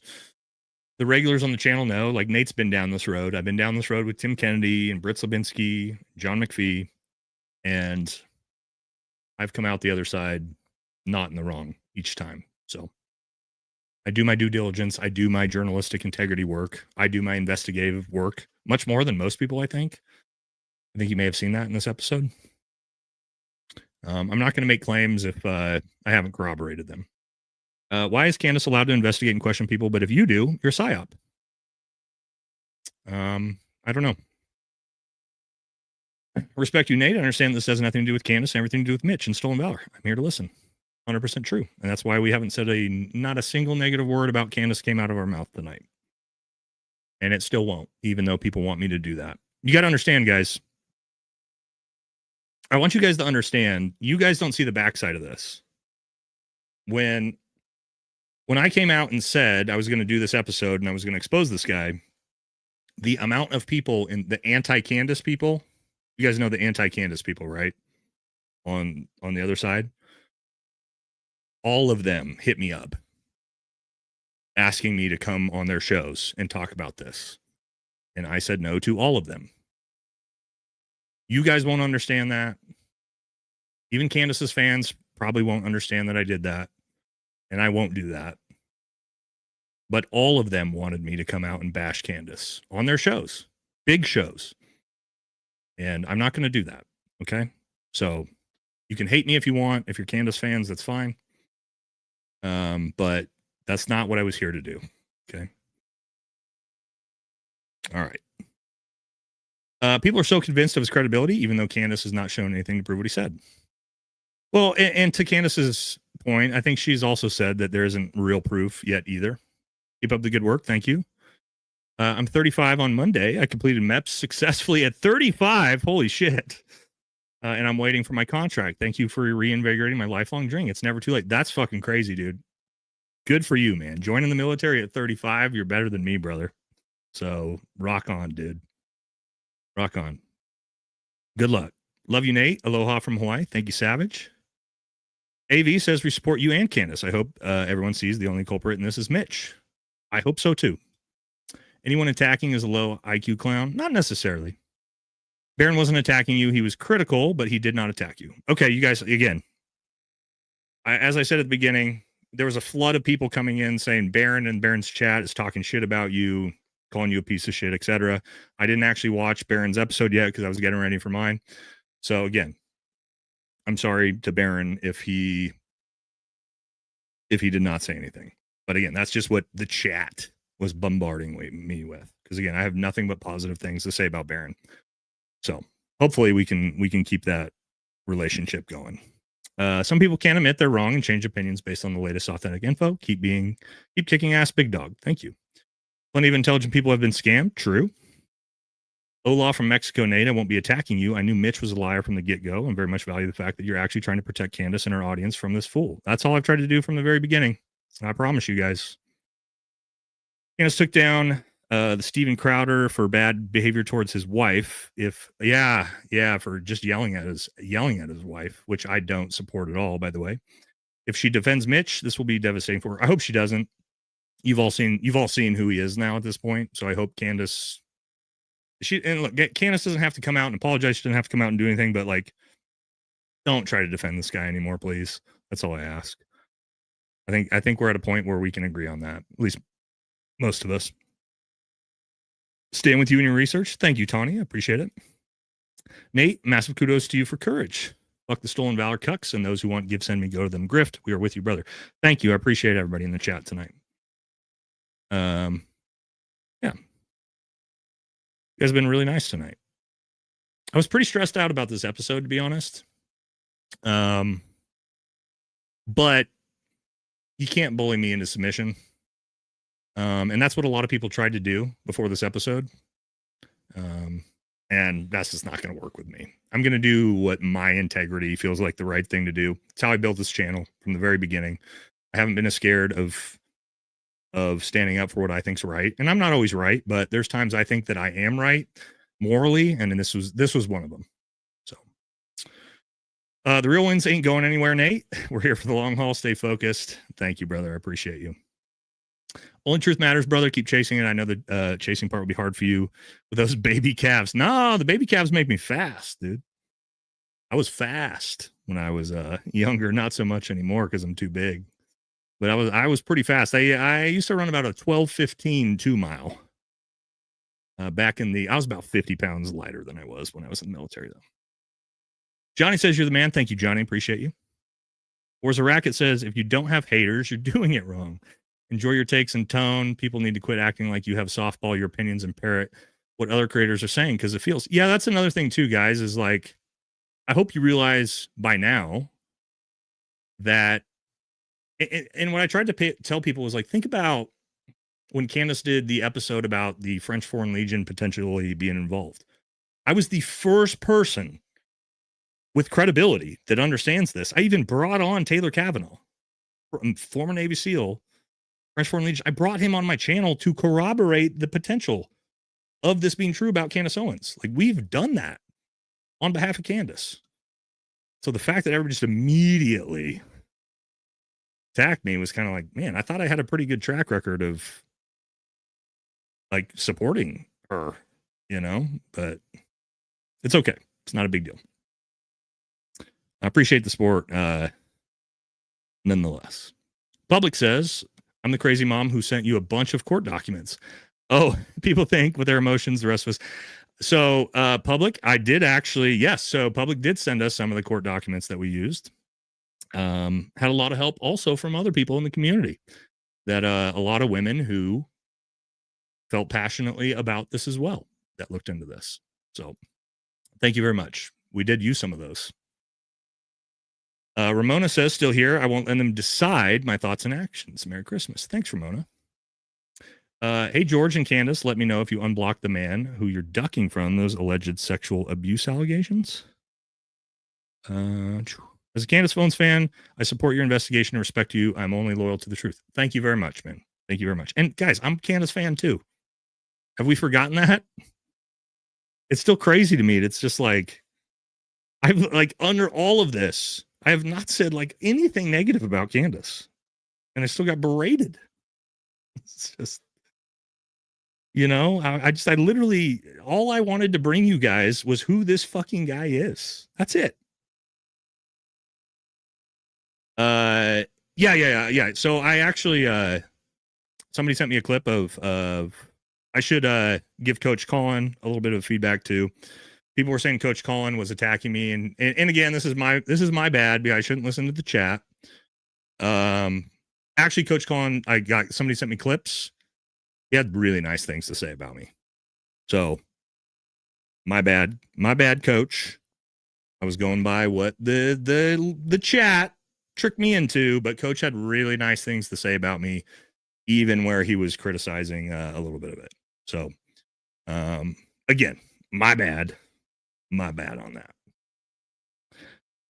All right. Baron did not attack you. We've seen the documents ourselves. We love you and your wife. Everyone can exit if you don't like it. More respect for this man for not defending a monster. Thank you very much. Again, guys, I fell for the chat. They were flooding in here saying Baron was trashing you. Baron was trashing you. But so many of you have told me that Baron was not attacking me.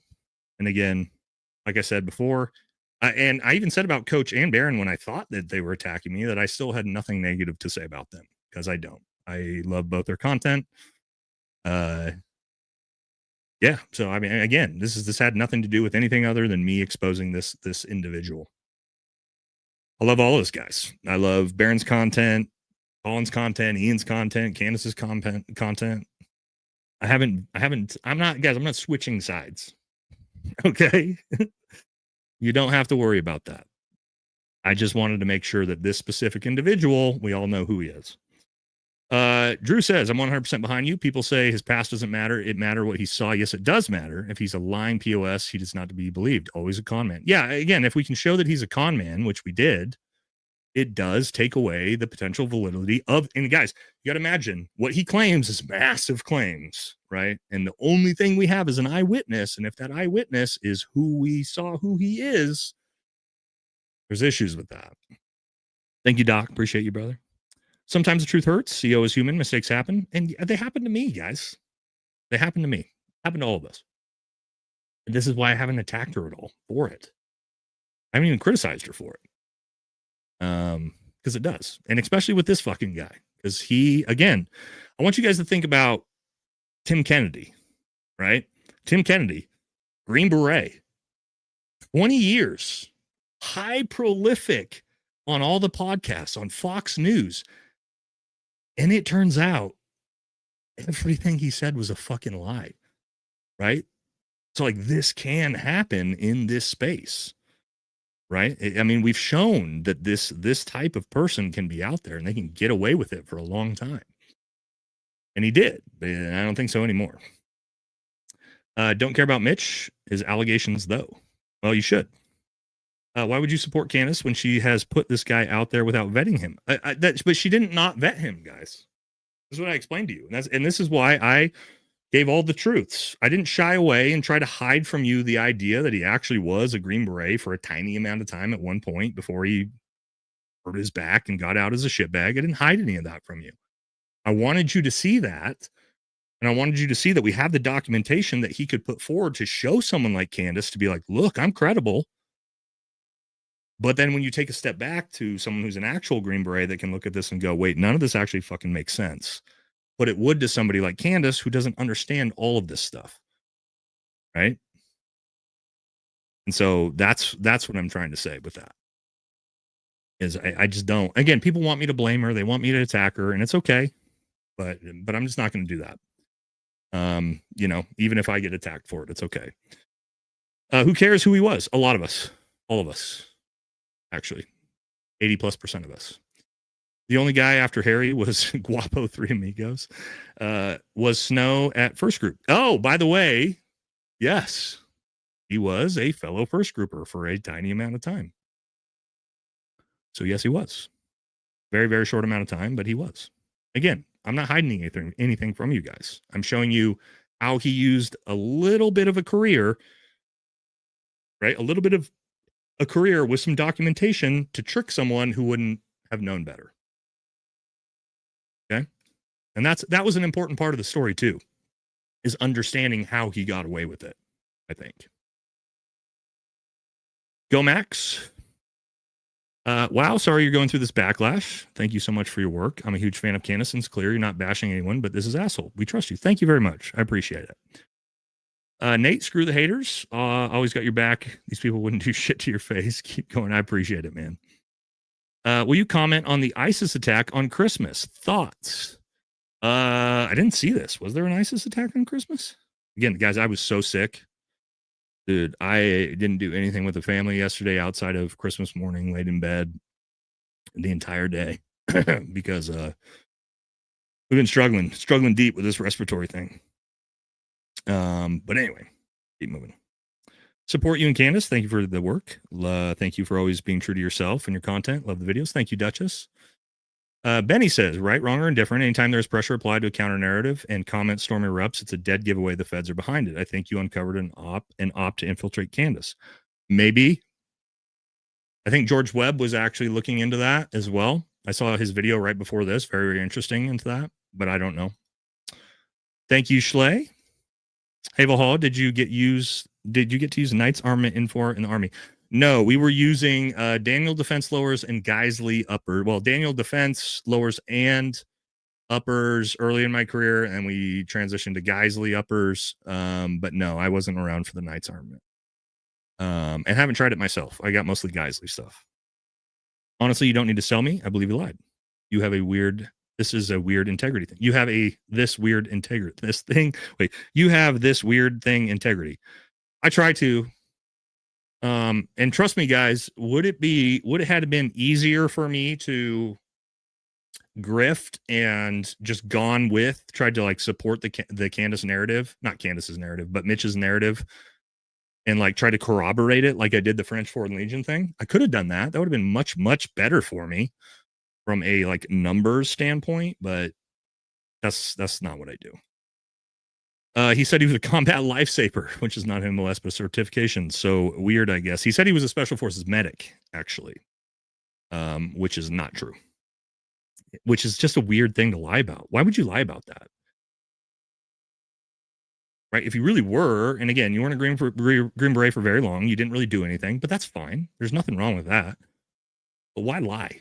Why say you're a special forces medic when you're a special forces engineering sergeant? It's just like, again, this is what pathological liars do.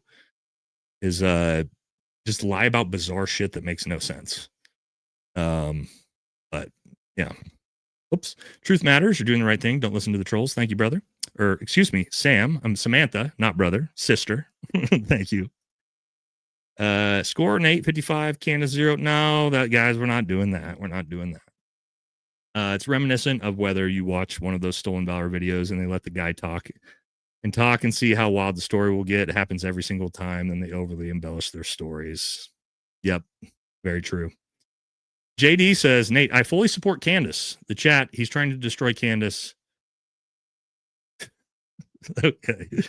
Thanks, JD, for that. You're definitely helping the helping the narrative there with all of that. Lucas, big $50 dono. Thank you very much. Mary says, as a domestic abuser survivor, I appreciate your courage in exposing this little guy. The victims need a voice, and yours is loud and powerful. Thank you. And I hope I gave that to him the best I could, you know. I did. Okay. So one of the victims did text me and say, thank you so much with an exclamation point. So hopefully we did justice to the victims. That was my entire goal with this one, for sure. Jumpmaster says, it literally says disability severance pay. Disability and medical retirement are two completely different things. On the DDT-14 you showed, FYI, Army will never admit to any of the cartel stuff. No, you're wrong. You don't know the difference between. So here's the problem, guys. Somebody puts this comment and they don't know that disability pay and medical retirement are two completely different things. Two completely different percentages. How do I know that? Because I was medically retired. So Nate is an expert in this specific thing. So no, VA disability, medical retirement, two separate complete categories. Okay. Don't try to weigh in onto things you don't understand. It doesn't look good when you do something like that. Okay. Imagine Mitch turns out to be an Israel agent asset. If that's the truth, it's going to get crazy. I'm shocked that he was actually SF. I was shocked as well too. I figured we were going to find 100% that this was just straight stolen valor, but it was more of a Tim Kennedy-esque. And again, this was my point, is we found out, he does have this little niche of credibility with documents to give Candace.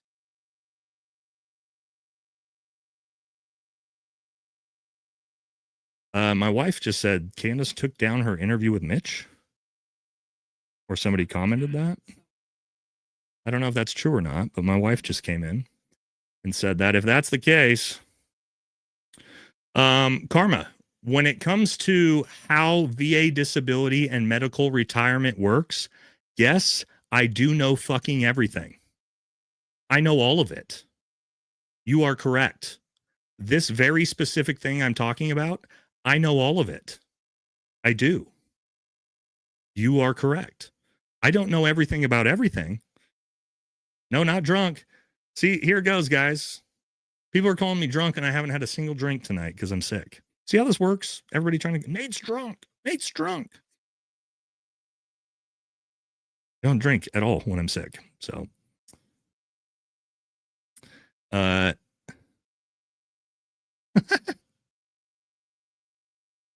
here we go. Somebody that knows. Where was that?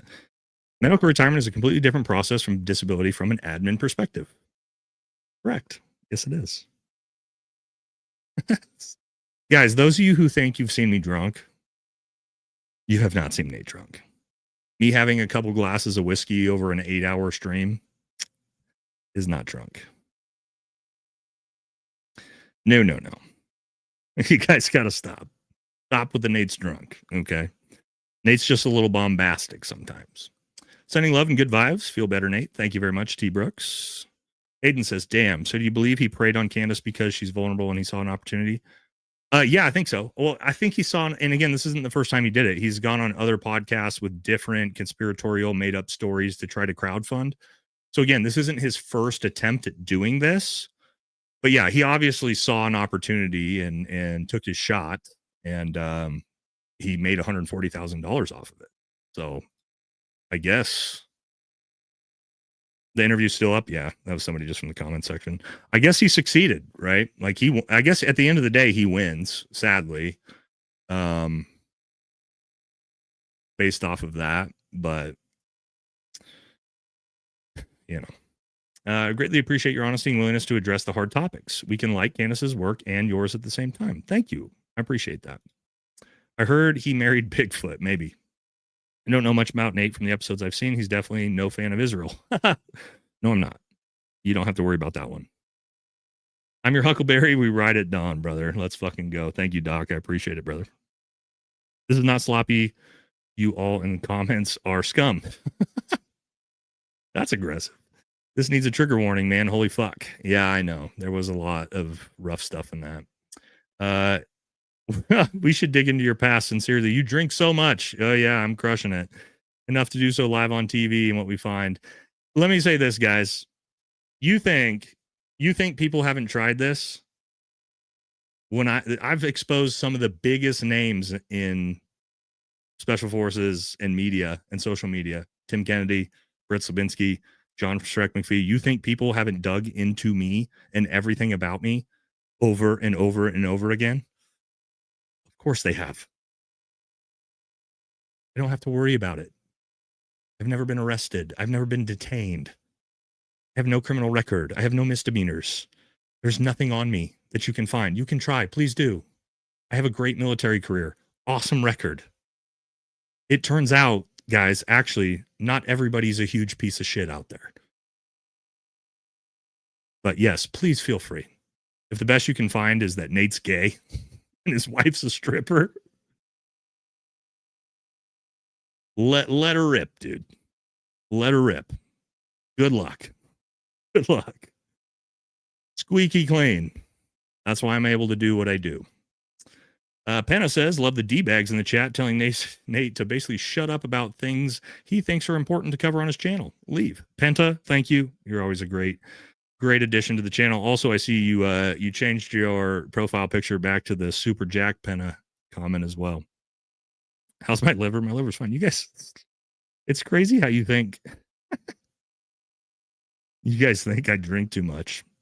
I probably do drink a little bit too much on the lives, but yeah, I have a heavy alcohol tolerance, unfortunately. You guys have never seen me drunk. You reached out through Ian privately to talk to Candace before all this, correct? Yes, I did. A lot of people are saying you should have reached out to Candace. I offered Candace all this information. All of it. So I feel like I did my due diligence with that. To the people who are incapable of having an open mind in this situation, you are the problem. Today's political world. It's again, like, an open mind is a good thing, right? Make your own decisions, but at least be open to other people's perspectives. Christina says, everyone griping the chat and dogging Nate, y'all are bored. He's not being nefarious. Quit trolling. Well, thank you, Christina. Brother, to me, this is nothing more than a divide and conquer tactic. It's pathetic and very transparent. Let the weak leave. Britt says, I promise you, Baron didn't attack you. We love your contributions to the case. Don't worry about the haters, and Mitch needs to return the money. Thank you, Britt. And yes, we figured this out at this point, that Baron was not attacking me. It was the chat tricking me a little bit before we started. Mate, you do good work with a genuine heart. Team Valhalla stands with you. Getting that money out of a con artist's hands and his victims would be the right thing. There's more than one ball in the air here. I agree. I hope that happens. Thank you for seeking the truth and telling the truth. True seekers support you and work you're doing. Truth, everything. Drown out the noise. It's irrelevant. Thank you. Munchkin Militia assemble. Mitch is unchivalrous and dishonorable. He is definitely both of those things. Loyal fan here, Nate. Thank you, Elizabeth. Appreciate you. That's a good looking horse as well. You're looking good riding it as well. Jen says, yeah, these are fun, but not right now. Go spend time with a friend or family member who needs it. Save the shouting into the void for 2026. Revolution can't happen on an empty stomach or soul. This is the time, too. Day after Christmas. That's not bad advice. Ex-wife and court against men. And 4 and no alibis. Not sure what that means. Mitch goes to the police and court an awful lot for someone hiding from the military and cartel. Here's another one, guys. Did you think about this? If you were on the run legitimately from the cartels, would you be going on the Candace Owen podcast? Would you be going on other people's podcasts? If you really thought the cartels were out to kill you? Probably not. Just something to think about. Straw man and ad hominem is what's going on. If all this is relevant. Yeah, if you want to think everything that we put forward is irrelevant. Victoria, as a female, hearing all this about this man, it's rough. That's rough. Thanks for bringing real receipts. Keep up the good work and ignore the Candace derangement. She will have to learn the hard way. Mitch, girl boss, too close to the sun. Also, like, why, guys, here's the thing. If you're him, why would you want to come public with that insane, disgusting, like documented public records backstory? Why would you ever decide to do this? I guess people that are insane, you know, they make these decisions. But, you know. Saying people who disagree with your focus on Mitch's past, them justifying abuse, such an overt and deliberate mischaracterization of the point. The style of arguing makes you look weak. Okay, if you don't think it's relevant to the case, then that's fine. Like I said, you can think what you want. It means a lot to me. You know? What if Candace found out Charlie Kirk's alive and she's trying to distract her fans with Mitch Snow to give an excuse? I don't know. I mean, who knows at this point? I don't think Charlie's alive, though. I don't think that's what Candace probably found out. Candace Colt can't handle the truth. Please stop reading negative comments on stream. It's very distracting. I don't think I hardly read any comments on stream. I barely had the stream open. Guys, I was going through documents for almost that entire time. It's very distracting for those who support you and want to hear what you have to say. Let them speak into the void. Thanks for your perspective. Well, thank you. Appreciate it, Axios. No one said he wasn't at the base. Point is that he lied to Candace about part of the story. This proves he's a liar. Be mad at Mitch, not Nate. Yeah, exactly. I'm sure he went to some military base, like thousands, tens of thousands of people do every day, by the way, or VA healthcare or whatever they have going on. But yeah. Mara says, if we don't believe in freedom of expression for people we despise, we don't believe in it at all. Noam Chomsky, Nate, even if I disagreed with you, I would respect your right to express your views. Unsubscribers are totally totalitarians at heart. Guys, it's okay, man. You know, it was weird that people started a unsubscribe like movement and petition to my channel before they ever saw my video. That I think is a little bad. Not sad for me, but like, you didn't even wait to see what I had to say before you started this giant attack. I didn't do much, but it's just kind of weird. It's like, wait to see what I had to say before you lost your minds. Court's already handled it. Who gives a shit? A lot of people, including me and a lot of women actually care about this type of stuff. It turns out domestic violence is a big deal to a lot of people. The amount of women defending a documented woman abuser is fucking wild. Like we're in a crazy train. Love you, Go Max. Thank you very much. Former MP here. There has to be someone in here that has heard this story that's active, that has access to security footage to put this to bed. Well, here's the thing. It won't matter. Like, there's no, you guys understand this. And this is my point. It's the perfect story by a con artist. The story is, I saw Erica Kirk and Brian Harpool at X location.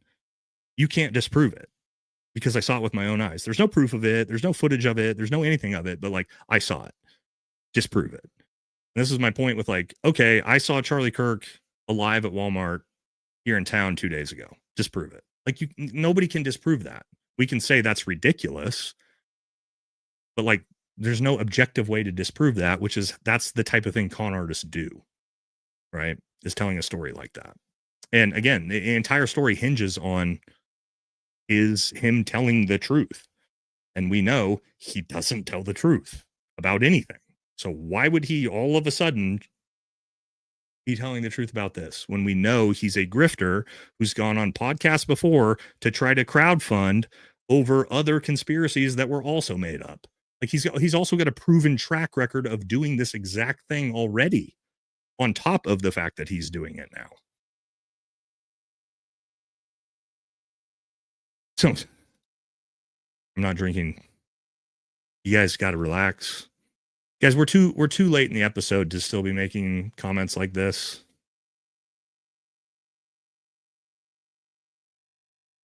We're just too deep. We're too deep. All right.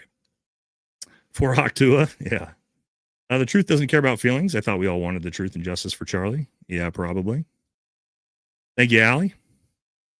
Madeline says, hi, Nate. I think it's crazy that people are attacking you for coming forward with the truth, especially Candace fans, since most of us defended Candace for her right to speak the truth. You're doing good work. Thank you. Keep exposing this scumbag DV perfecter. Thank you.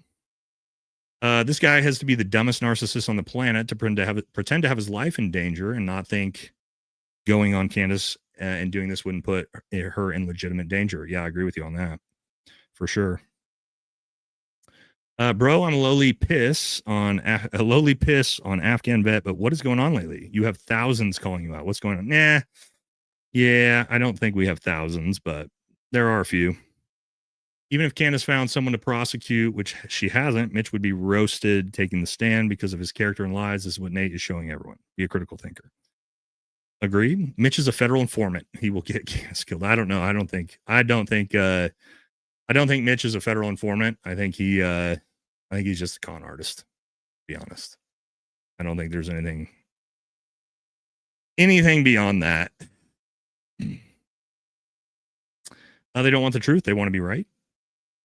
109 countries that kicked you out of the problem, and you are the victim. We got a greatest ally comment in there. Hello from Australia. Love your work, Nate. You're one of my top podcasters with Baron, Ian, and Candace. Thank you, Samantha. Appreciate you. Nate, salute, go. Thank you, Pete's. The chat today is really shaking my confidence in people saying how so many people don't care about character or will blindly follow someone they don't know anything about. Keep up the good work. Yeah, we kind of realized that for sure with this one, unfortunately. Oh.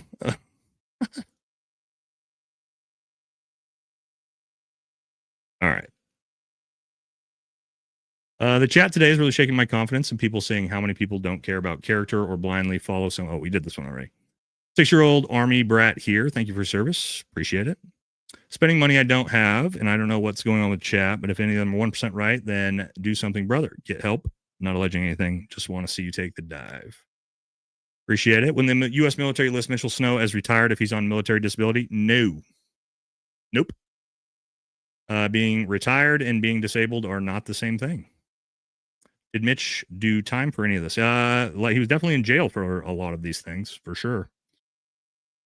Matters to me, Harry Lawrence Myers is an abusive, lying scumbag who lies for a living. Creep sure fooled a lot of people. Thank you, Nate. Appreciate it. Thank you for taking the time to go over this with everyone. He's not a credible witness. Someone else would have to corroborate more evidence. Thank you very much. Tom says, I'm a Palestinian and I support your work. Forget the haters who are blinded by their sport. They forgot what this is all about. Thank you. Great work as always. Definitely lies derailing this investigation. Only things they're tying this to CK is likely normal plane movement between bases. VIP visits and skiff talks are normal. Yes, they are. Mitch is at best a POS abusive con man, at worst a Fed plant to cause confusion and division. Again, I don't know if he's I don't know if he's actually a Fed plant, but who knows? Seems like more just like a con artist. Defensive Baron told chatters to stop throwing shade on you. Said, I like Valhalla, we're adults can agree. Well, good for that. Good for Baron. Appreciate it. Again, we got hoodwinked by the chat on that one. And this comes from a man who spent time in Afghanistan and U.S. military as well. Love you, brother. Well, this is true. He did time in jail. Yeah, I mean, we showed him being arrested multiple times. This is why Mitch didn't reach out or respond to you. No, he did not, by the way. Remember when I said he was feel free that he could reach out to me, send me his documents, and he did not, by the way. So, no way you could face you on a live stream. You are correct with that. After this, if you're still not calling into question Kansas's claims, you have to blame yourself. She would have vetted Mitch, and she didn't. Hitting that Blackberry moonshine, I'll be shitty before first super chats. It is clearly someone to stay away from, antisocial disorder, unhelpful human being, which is sad. Give Harry a lie detector test. Sounds like my ex to a T. Last straw was when he grabbed my neck and attempted to throw me off the balcony that was 4 stories high. Everything that came out of his mouth was a lie. He is the reason I made my choice to stay single. Well, I'm sorry to hear that. Yeah. Terrible. Terrible. Too much of that in the world, for sure. Coach says, cops always use criminals as witnesses. Had a really bad feeling from this guy from the start. Love Candace, please protect her. Candace Owens and Mitch were married. Nah. Your real viewers have your back 100%, Nate. Respect for exposing this creep. Thank you very much. Keep going, Nate. Sensible people are here to support you. Candace's own audience was ready to eat her alive less than 24 hours after she met with Erica Kirk. That's actually true. I watched that episode, and Candace actually even got attacked, probably even worse than I did after that one, for sure. All right, these fake truth speakers who idolize content creators and politicians with zero discernment make me sick. Truth is what matters, not your emotionally driven confirmation bias. Wake the fuck up. Watch the entire thing. That's not what he said.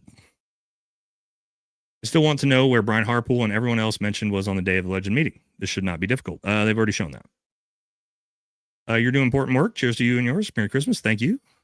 Realized tonight that the far left and right are both retarded.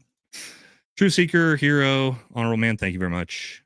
People are willing to believe every word Mitch said on Candace's show, but are cherry picking everything you're providing about this monster. Yeah. Yeah, and I actually provided documents on everything. You know? If they're willing to throw this disinformation agent at her, she's got to be on to something. Thank you. Dude's a scumbag. You're doing a great thing here, Nate. The men defending this guy are the problem. Yeah, it's not great. It's not great on that side. Ashley says it may not disprove who or what he saw, but this info is horrifying and important. This guy's obviously a psychopath and does not deserve a single penny of money Candace raised for him. Common sense people. That's my point with all of this, guys. Raising $140,000 for this guy, not good. She didn't get tricked. The FBI used Sammy the Bull, who admitted to killing over 10 people, as a witness to convict someone who killed no one. It's life. The fact that some people in the chat are defending this woman abuser is scary. Assuming those people can vote is legalized rage bait. This is my first super, and I wish it could be more. No, you're good, man. Don't have to ever worry about that. I'm a survivor of abuse, and the world needs more strong men like you. God bless you, Nate. Thank you very much. I appreciate it. Appreciate you. All right. Everyone doubting the receipts Nate's giving are probably the same people supporting a pedo as president. Keep up the A+ reporting. Thank you. It's bots, same username. They say the same thing 50 times. I may disagree on COTPUSA as a child and domestic abuse survivor. Thank you for exposing even one POS. I appreciate it. Leah says eyewitness accounts is not all that we have. He sent photos and videos to Candace. No, he didn't. Yeah, to prove he was there, that's great. Okay, he didn't prove anything about Brian Harpool or Erica Kirk being there.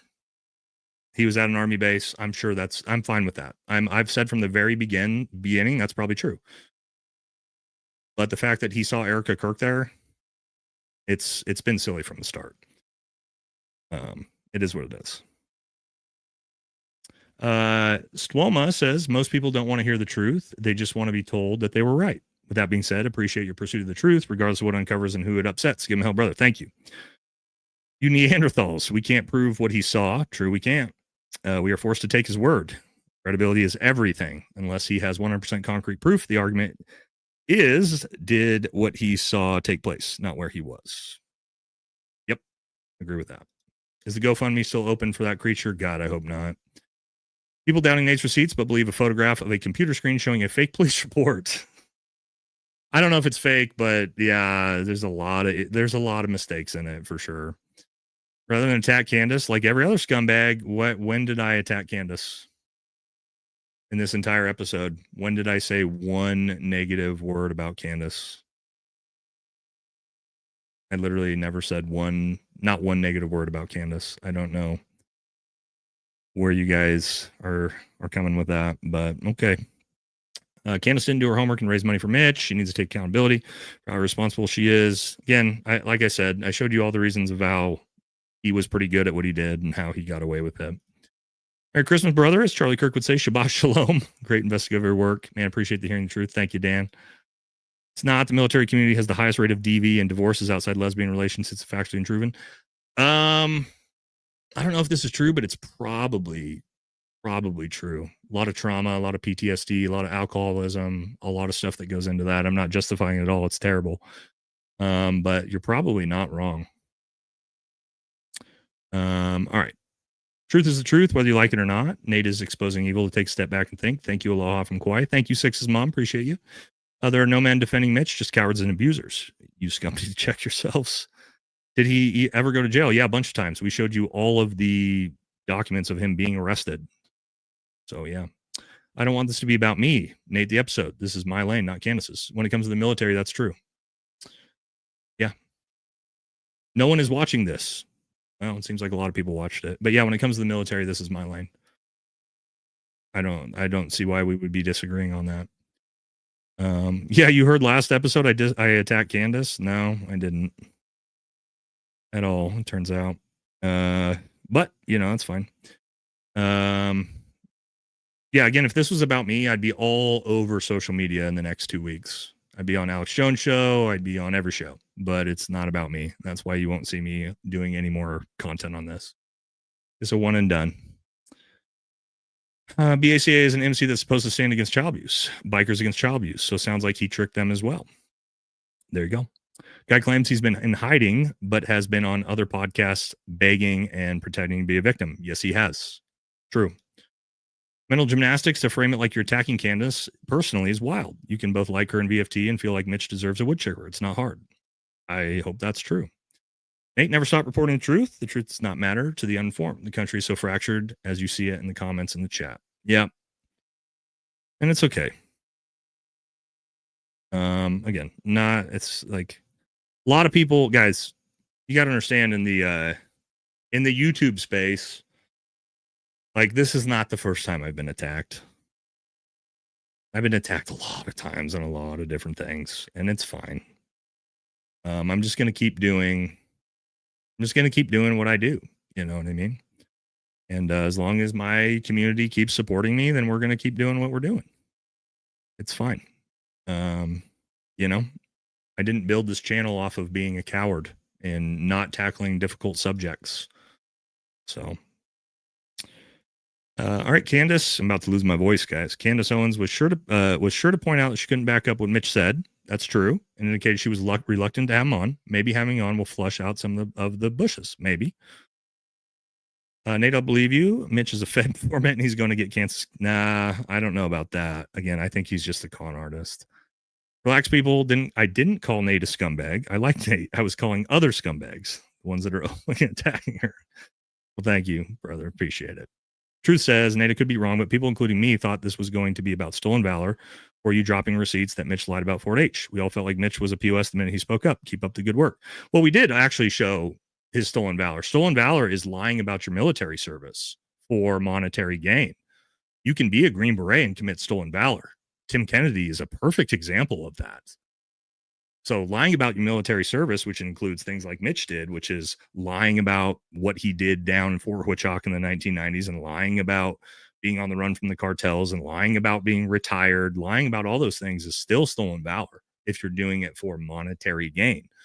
You can be a military service member and commit stolen valor. And in fact, it's typically worse if you're a service member and you commit stolen valor, because you should know better. And that's why we told you the truth. That's why I give you guys the truth. I didn't shy away from it. I didn't try to, like, I could have come out and said he wasn't a Green Beret. Nobody else has access to the files other than a few people, but I'm not going to do that. I'm not here to lie. I'm here to give you guys the whole truth, the good, the bad, the ugly. That's it. You know, and let you guys make the decision for yourself. Yes, it is stolen valor. Yes, it is. Lying about your military service for monetary gain is federal stolen valor, by definition.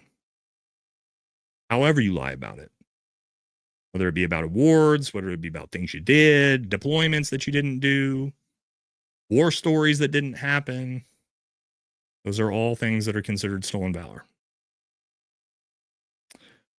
People are triggered because they won't admit they were fooled. I'm pissed off and was fooled, and the money should be returned. Appreciate it. Anybody believing that the motherfucker's story is beyond help, he could say I was lying, and people would be like, they're making him say that. Yeah.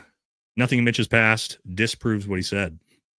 Well, I hope you never end up in a relationship with someone like Mitch, because you obviously haven't been, based off of those comments, because a lot of women in here would not agree with you on that one. Have you say supposedly? Yeah. You guys think that I don't know that I say supposedly with a B? That's how we say it here on the West Coast, homies. I don't say supposedly. I say supposedly, and I will never change. So that's how I say it. And that's how we say it here. It is what it is. Candace is so far from an investigative journalist. It's not funny. Investigations take time. Excuse me. Just throwing shit at the wall is why this happens. It's like watching Hung CSI Miami. Yeah, I don't know. She does pretty good work, man. There's a lot of things she's been right on. A lot of things she's been right on. This just wasn't one of them. Even if his account is 100% true, no prosecutor would put him on stand, as the defense will rip apart his credibility. True. As an eyewitness, for sure. With you 100%. Appreciate your objective analysis. Thank you, brother. Mitch sounds exactly like the type of Kay Griggs talked and was married to. I don't know who Kay Griggs is, but thank you. Sounds like the people who got kicked out of 109 countries. Mitch knows disgusting, but disgusting people witness things too. Yeah, but no, I'm just not playing this game. Yeah, no, he's not a credible witness. It's just the story was silly to begin with, and you add in everything about him. Yes, actually, him being disgusting and him being a pathological liar 100% does have everything to do with him as a witness. Thank you, Greg. Serious question. You're wanting to judge Mitch by his past? Correct. But not JD, former career criminal, meth addict, gang leader, making calls. Yeah, because JD DeLay doesn't have any history of domestic violence against women and children. And yeah, people who have nonviolent drug charges, I look at differently than people who abuse women and children. If you don't, that's fine, Whitney. That's up to you. Oh, was that some tea? My wife brought me some tea. That's what we need in here. I don't know how you guys feel, but to me, there's a huge difference in that. And again, maybe that's just me personally. You know, this matters to real men and women. Well, thank you. I believe you changed my mind. Well, okay. Mitch's credibility is questionable, and any court would excuse any strike, any portions of his testimony that are hearsay or unsupported because his knowledge, his prior lies and crimes can be used to impeach him. I have all these court records and more. Maybe I should redact the kids and women's info and post them on a website. Might not be a bad idea. Invite Mitch for an interview at least. Do you think I'm going to interview this guy? You think I'm going to platform this guy after we know all the things about him? No. Like I said, I will not give another second beyond this episode, another second of attention to this guy that he's already gotten. Not another second. Nate, you asserted Brian Harpool was not at the alleged meeting, yet no clear alibi. Yeah, okay. Guys, also, who has been more critical of Brian Harpool than me? I have trashed this fucking guy. I have obliterated this guy. I am not a Brian Harpool simp. I have done multiple episodes trashing Brian Harpool. So if I come out and say this doesn't make sense, because you would think Nate would be the first person who wants to jump on a story trashing Brian Harpool. I've trashed Brian Harpool more than everybody. So, yeah. Oh, and yeah, here we go. Yeah. Well, yeah, I'm done, dude. Super gay. Super gay. You guys got me. All right. Poll should have been, this was relevant or not. Why didn't you just interview him? Because, like I just said, are you surprised? Mitch did not deserve help and may be a good witness, but apparently he's still a witness. Nah, he's not a witness of anything. He's a guy that made up a story for monetary gain for $140,000, it turns out. Thank you for caring about finding out the truth and not attacking Candace or any other broadcaster. Well, thank you. Do you have pictures of the exes of Harry? Were you able to see if he lied about the ex-girlfriend that he had eyes on Erica? You need to ask him to take a lie detector test. Well, that's not a bad idea. That might be a good way to do it. You said Candace Owens needs to do what's right. And if she isn't, how is that not negative? She should do what's right. 100% believe that. Now that you know about this man and the monster that he is, I think she should do what's right and not give him the money. No one is putting all their faith in Mitch. A lot of people are, actually. No lawyers putting him on the stand. Maybe he was hired to throw Candace off. Again, I just think he's just a con artist trying to take advantage of the situation. One for the homie JD getting dragged into this. Pop because he's sober. Yeah. Shout out to JD.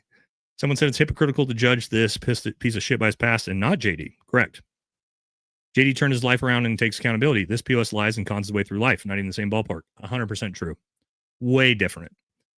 Thanks, Nate. CK talks were going in a solid direction, and then CO took a huge left turn with this Mitch guy. Totally jumped the shark. And that's why I just want to get back to reality and what matters, which is what I thought was trying to actually figure out what's going on with the case legitimately. So hopefully we can get there. I'm an hour behind, but trying to catch up. Looking forward to the deets. Everyone wants to hear something contrary until they hear something contrary. 20% are coping. Think critically. Oh, from the poll. The audience has spoken. Be gone bots. Thanks for sharing the truth. The person, guys, you got to stop. Guys, again, I love y'all. We're only 2.5 hours in, but you got to stop super chatting because I'll never make it through. My voice is barely hanging in there. So thank you all very much. But again, like I said, this one was going to be a struggle. Had to just get this episode out for you guys because I said I would, but the sickness is hitting me pretty hard. Okay. Thanks for sharing the truth. The person doesn't tell lies throughout their entire life and simply tell the truth. It's sad that so many people can't see the truth. It's so clear. Respect to you, Candace, Baron, and Coleman. You guys are awesome. Keep going, Max. Thank you very much. I got this whole insane saga from Harry over the years. Thanks for crushing the bullshit. Thanks for the episode. Thank you. If any victims are in chat, please excuse the ignorance. I believe you, and I'm sorry. Appreciate that. Mitch cries out in pain as he strikes you. Do you think someone paid Mitch to set up Candace? I don't think so. Again, I think he's just a con artist that took advantage of the situation. Nagai is an Army officer and intelligence at Fort Huachaca and later a AFO-SI agent. Any experience with those guys, Nate? No, not really. We have our own intelligence officers, 18 Foxes, so Green Berets that'll go to an intelligence course that we have on the teams, typically. Thank you for peeking back the layers to show what guy this is all about. It's actually a form of protecting Candace Owens. Thank you. What you found is scary about this guy. Yeah, like I said, I didn't expect to find what we were going to find, guys. It's not like I had any idea about this guy until I started digging.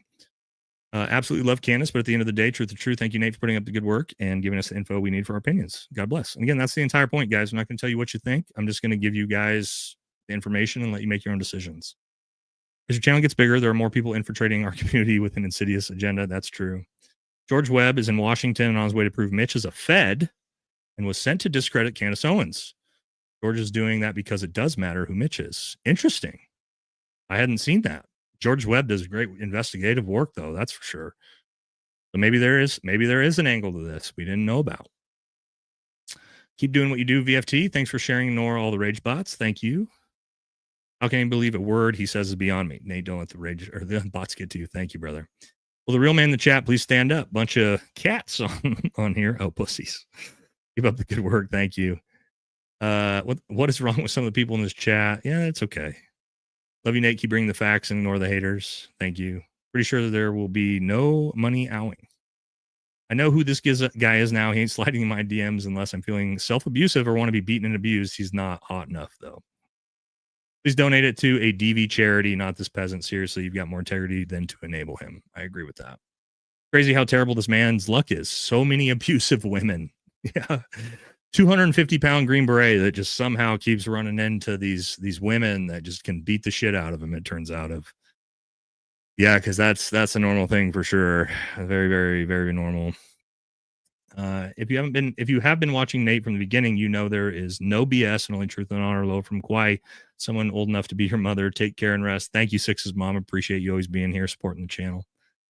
Could have been legitimately trying to protect his child. Which child? Which one of the 9 children that he's abandoned and paid no child support to? Which one of those children was he trying to protect, by the way? Was it his son who's coming out tomorrow publicly and denouncing him as well? Was it that child? He's misunderstood. I know you guys are being silly, but Jesus. A lot, guys. Yeah, I don't think so. Observer says, Nate, you asserted Brian Harple was definitely not at the meeting, yet his alibi doesn't account for his whereabouts at the time. Yes, it does. Yeah, it does. All right. Go hard with the truth, Nate. You don't need any of the total wankers supporting your channel and Candy since she started, but she would be the first to say the truth matters. Well, thank you, Nana. I appreciate it. Lewis, thank you. Some women are troublemakers. Yeah, well, there's a limit to that, but 5 restraining orders and domestic violence protection orders kind of speaks for itself. Yeah. With all the cameras today, you'd think there'd be a photo. Speedy recovery. I agree with you on that, Bobby, but I don't think we're going to see any. Thank you, though, Bobby. You are not canceled. Yeah, I mean, they can try, I guess. Can I ask something out of curiosity? You sometimes talk about yourself in the third person. What was the one that made you do that? Yeah, I don't think I do that very often. Maybe every once in a while. Because I talk into a camera. And it's a little bit different than working in the regular world sometimes. Just part of it, I guess. I saw Dr. Wang at CVS. He said anyone that can't handle the truth can get a prescription of copium and a binky. Prove me wrong. I don't think can we prove Katie didn't see Dr. Wang at CVS? Chat, is it possible? Oh, we got the haters are back. That's okay. We're well past the episode. We're not stopping with the super chats. The episode's over, guys. This is the end. Hopefully someone brings up Scuba Diving Foundation. He has a long record of lying to get money. I don't know about this, but there's probably more. Would not be surprised if there's a lot more. The real ones stand with you, Nate. The babies are here raised, justifying any type of woman abuser who can screw off. Real men stick together. Thank you, brother. Thank you for your unbiased views. We'll go over to the microphone theory Ian was talking about. Would love your take. I have to check that out. I'm not sure what Ian put out. Keep doing what you're doing. Bring your sheets. Fuck the bots. Thank you. Greasy says, hello, dummies. I was stationed at Fort Bragg. I have an ID card and have a picture outside the Delta Force compound. Those are 3 provable facts. That does not mean anything. He's playing with you. Mind. Also, hey, guys, here's another one we joked about. The idea, and this is silly, but people in the military will understand it. The thought that the JTF southern border at Fort Huachaca is where you would go if you wanted to have the military make a meeting to assassinate a U.S. citizen. It's a bunch of non-combat related MOS down there. You would go to where he just talked about Fort Bragg. You go to Range 37. You'd go to the Delta compound. That's where you would make the story, right? Like the tier 1 units was there. That's where you would tell this story. There's nobody at the JTF southern border that's going to set up an assassination to begin with, but it's just kind of funny. Rube says, Nate, thank you for speaking up against domestic violence and sticking up for women. It takes a real man to do that. You're my favorite channel. Thank you, Rubes. We'll always do that. We've done that from the beginning and we'll continue to. Jasmine, awesome for not banning if it was that bad. Hold your heads up, Jasmine. You are terrific. Yeah, we love Jasmine here. I don't know if she's still here. Did Jasmine give up again?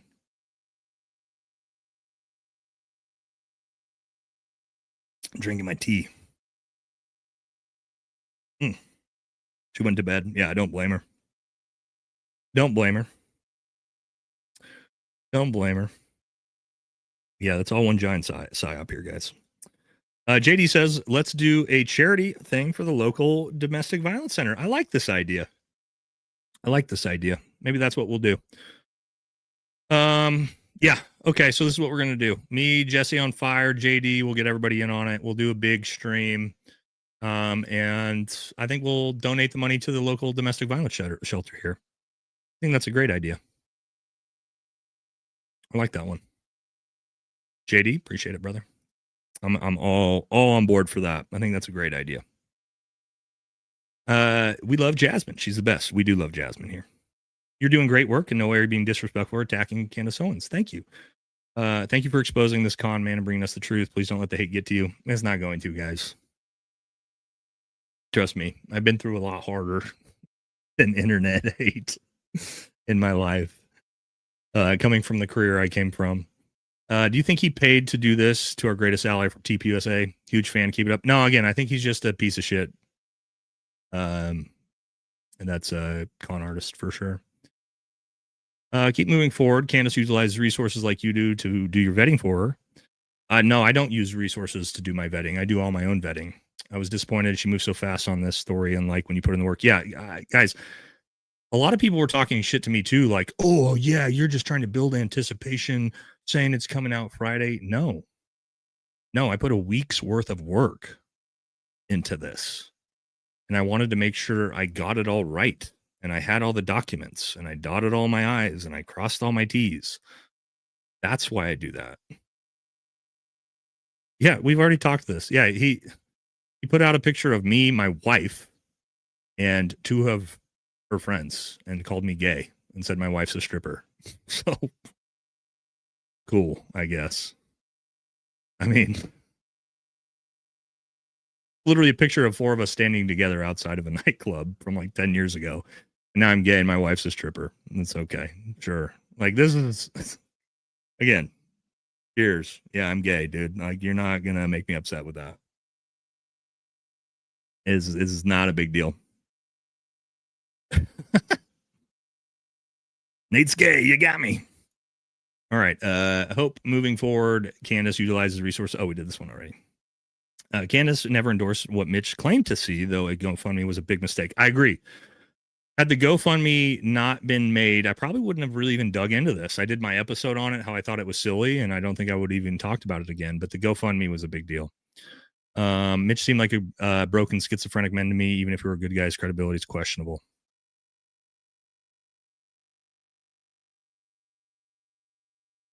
All right. Keep it up. Good work. Thank you. Justice for Jasmine. Erica Kirk is so dumb and grieving so hard she couldn't find any chat apps that Charlie says they were going to kill him. Thank you for all you do as a domestic violence abuse survivor. It's important to know what evil looks like. I have no sympathy for Mitch, but I believe public records. Public needs to be, or I believe the public needs the big question answered. Where was Erica and Harpool?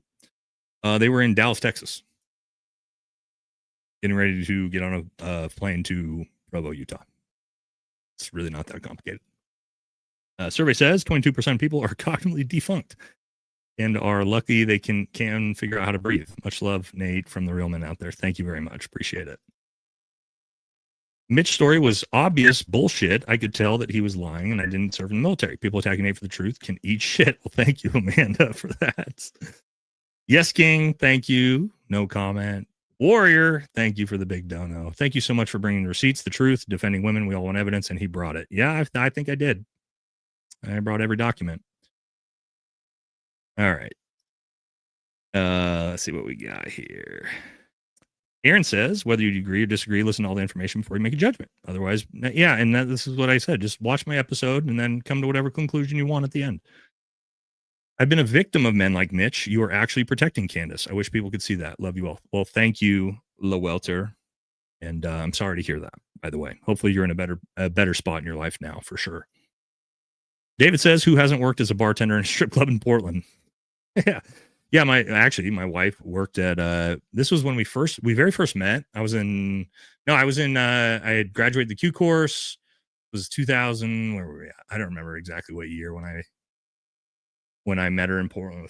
2024, 2020, 2014, 2015. And she was bartending at Club Rouge in Portland, strip club. So yeah, you got us. You got us. You got us. Oh no. Again, silly stuff.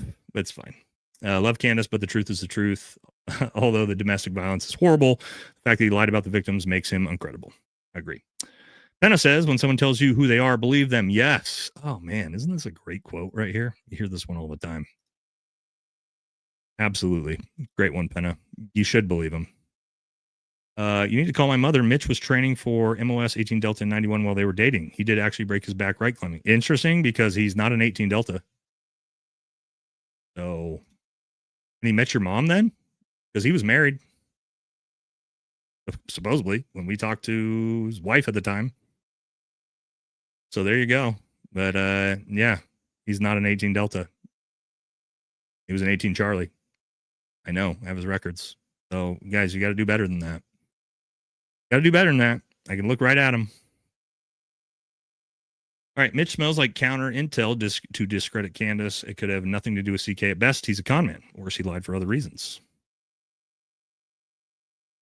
Jasmine put me in timeout because I was defending you like crazy. And I mean, crazy. I apologize, Jasmine, for my harsh words, but man, were these people getting mad. She probably didn't realize that you were defending me.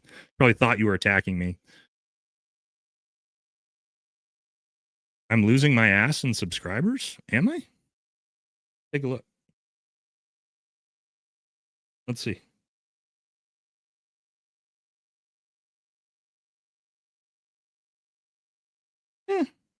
Lost a few, but not a lot. Like 60, which is fine. This is really not much. Okay. It's okay. All right. We'll keep moving. I can support you and Candace at the same time. It's not even hard to do. People need to grow up and act like adults. Well, thank you very much. As someone who was stationed at Fort Huachaca for years, what he claimed would never happen. He couldn't get into any meeting unless it was at a Starbucks. Okay. Character evidence is not even allowed to impeach witness in a trial. Y'all need to stop fishing. Oh, this is the same person as earlier. We saw her and said it doesn't matter. All of his domestic violence and lies don't matter. So, yeah, okay. If that's how you feel, that's fine. That's how you feel. That's fine. Not a big deal. Integrity matters. Nate, thanks for showing it. Thank you. Nate, hello from Central Oregon. Loving what you do. Candace, Ian, and Baron all doing. Keep up the great work. Thank you. Great job. 810 agree. What's your next project?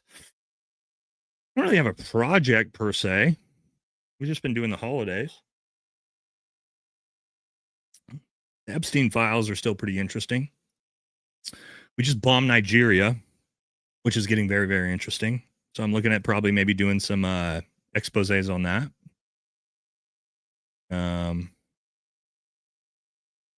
But yeah, with this story, for me, I'm not doing anything more on this story. I gave you guys what I investigated, and we're moving on to other things. Yeah. All right. Aaron was not critical. He had your 6. I just watched him. Okay, great. I know you guys said that, and I appreciate it. That's big. I have now been corrected by viewers that say both Coach Colin and Baron said very nice things about me. So, again, that was me being fooled by the chat, who is, again, of course, trying to stir up drama. Okay. You have something a great many podcasters and people do not, which is integrity. Baron never called you any names, period. Thank you very much. Appreciate it. Merry Christmas, Nate. Baron defended you and was not critical. Candace ain't mad at you, and your core subs loved you. If anything else, protecting Candace on Morns or slamming you. I appreciate it, guys. Appreciate it. I'll make sure I text Baron and say sorry. I didn't realize again that it was Baron. It was people coming from Baron's chat stirring the pot, which happens. Baron's not attacking you. Love you, Candace. Baron, Trigger Smart Coach, and DD. I feel you are a lot like me in that, and I uncover a lie. Never trust you again. Private Snuffy is a government plant. A lot of people are starting to think that, but I don't think so. He's just a okay. Pathetic to think you're discrediting a witness due to his past when all you military men have questionable past. No, I don't. Dig into it. I don't have 6 different women that have domestic violence protection orders against me. I haven't been arrested multiple times for domestic violence and kidnapping. No, we don't. This is not true.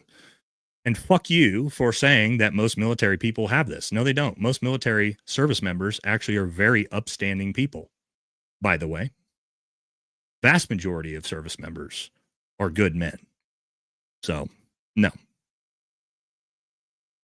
For you to just spit in the face of military members like that, that's not okay. Guinness had too many Fort Titos or horchata. Okay. Mitch sounded like my ex. It brought back ugly memories. Thank you for standing up for women. The real fans aren't going anywhere. Thank you, Diana. I appreciate you. I'm late. Did you ever reach out to Candace? I offered all this information before I ever came public with it. So it proves this man is talented at tricking people with sob stories. Candace was just another target of a con man. Correct. This is what he does, as we saw. Didn't you interview Mitch too? No, I did not, nor will I. I'm a victim advocate and a vet. I wanted to give him a chance, but he's got too many red flags for me.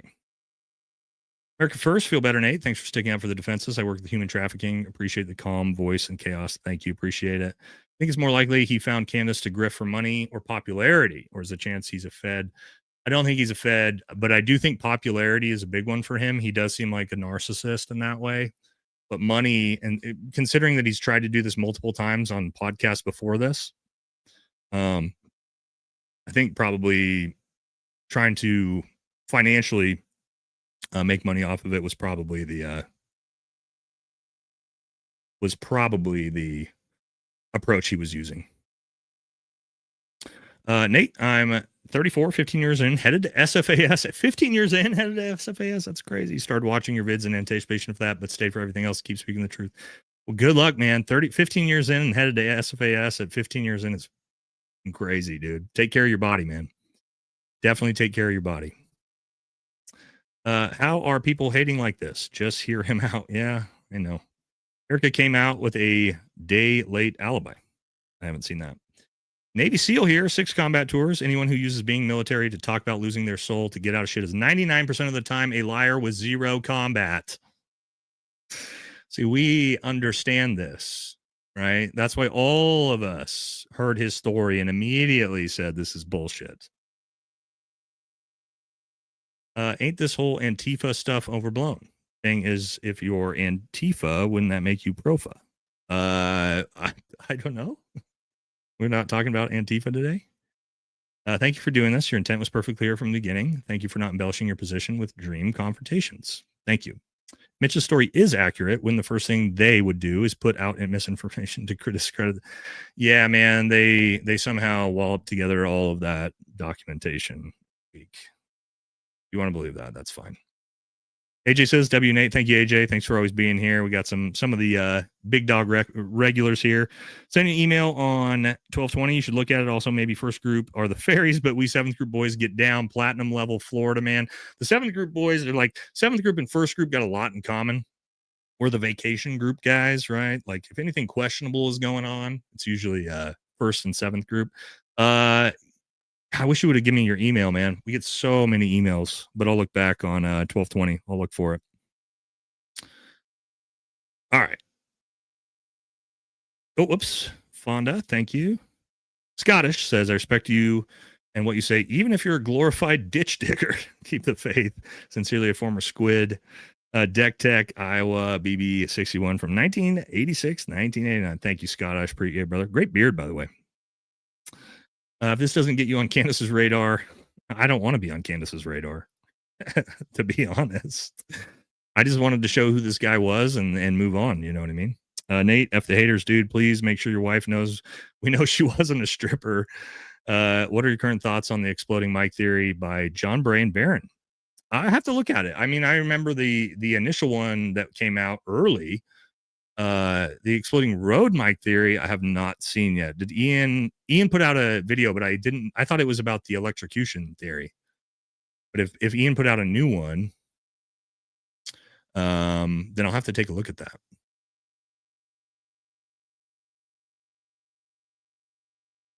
All right, let's keep moving. I just got America First hat and a flag. Keep merch coming. Appreciate it, Sanguine. Glad you got it. More pleasant this evening. Better listening. Yeah, maybe it's because I'm sick. I'm beat down. Sorry. Can't make me laugh tonight, though. What is your go-to weapon system? Handgun and rifles. Well, AR-15. I've got a Aero Precision lower, Geisley upper, EOTech, Gen 5 red dot with a 3x magnifier EOTech on it for my go-to AR-15 for pistols. My Walther PDB Pro is my favorite pistol, and that's for more like competition shooting. And then like a Glock 17 for, like everyday carry type stuff is what I like. Henderson says the only reason haters attack you, Nate, or anyone is not because they want to hear the truth. It's because they're not hearing the truth, but they want to hear. I think there's probably some truth to that. Love this channel. Hope you feel better. Trigger Smart. Hell yeah. Of course, we love Trigger Smart on this channel. Great fucking content. Don't know if you're still here, brother, but thank you so much. Appreciate it. We've covered a lot of Trigger Smart's stuff on this channel, by the way. So if you're not following him, make sure you guys go follow him. It says, great work, Valhalla VFT, exposing this guy. It may still turn out parts of Kenneth's story true, but his past definitely degrades his credibility. At a minimum, he should not get the funding that was raised for him. Salute. I agree with you. Thank you, brother. Appreciate you being here. And again, great content that you're putting out. You're doing good work, Nate. Thank you. Appreciate you, Apollo. Kenneth just doubled down about Mitch on X. That's fine. She's free to do that. I'm not, again, guys, I'm not doing any more with the story. I've learned what I've learned. I've given it to you guys, the viewers, and again, you make your own decisions from here. Okay. I'm not telling you guys what to think or what to decide or, who to support. That's not what I'm here to do. Massive thing is the victims were heard. That's a good thing. You're still gay. Yeah, probably. Concern says, thank you for standing up for the truth and Terry. Watch you, Candace, Baron, Jesse, and JD Daily. Thank you, brother. Appreciate you. I'm a DV survivor. This is classic behavior of an abuser. I've been through it all. Thank you for sharing light on it. We got a lot of women in the chat who have said the same comment tonight. So, glad we could do what we could do.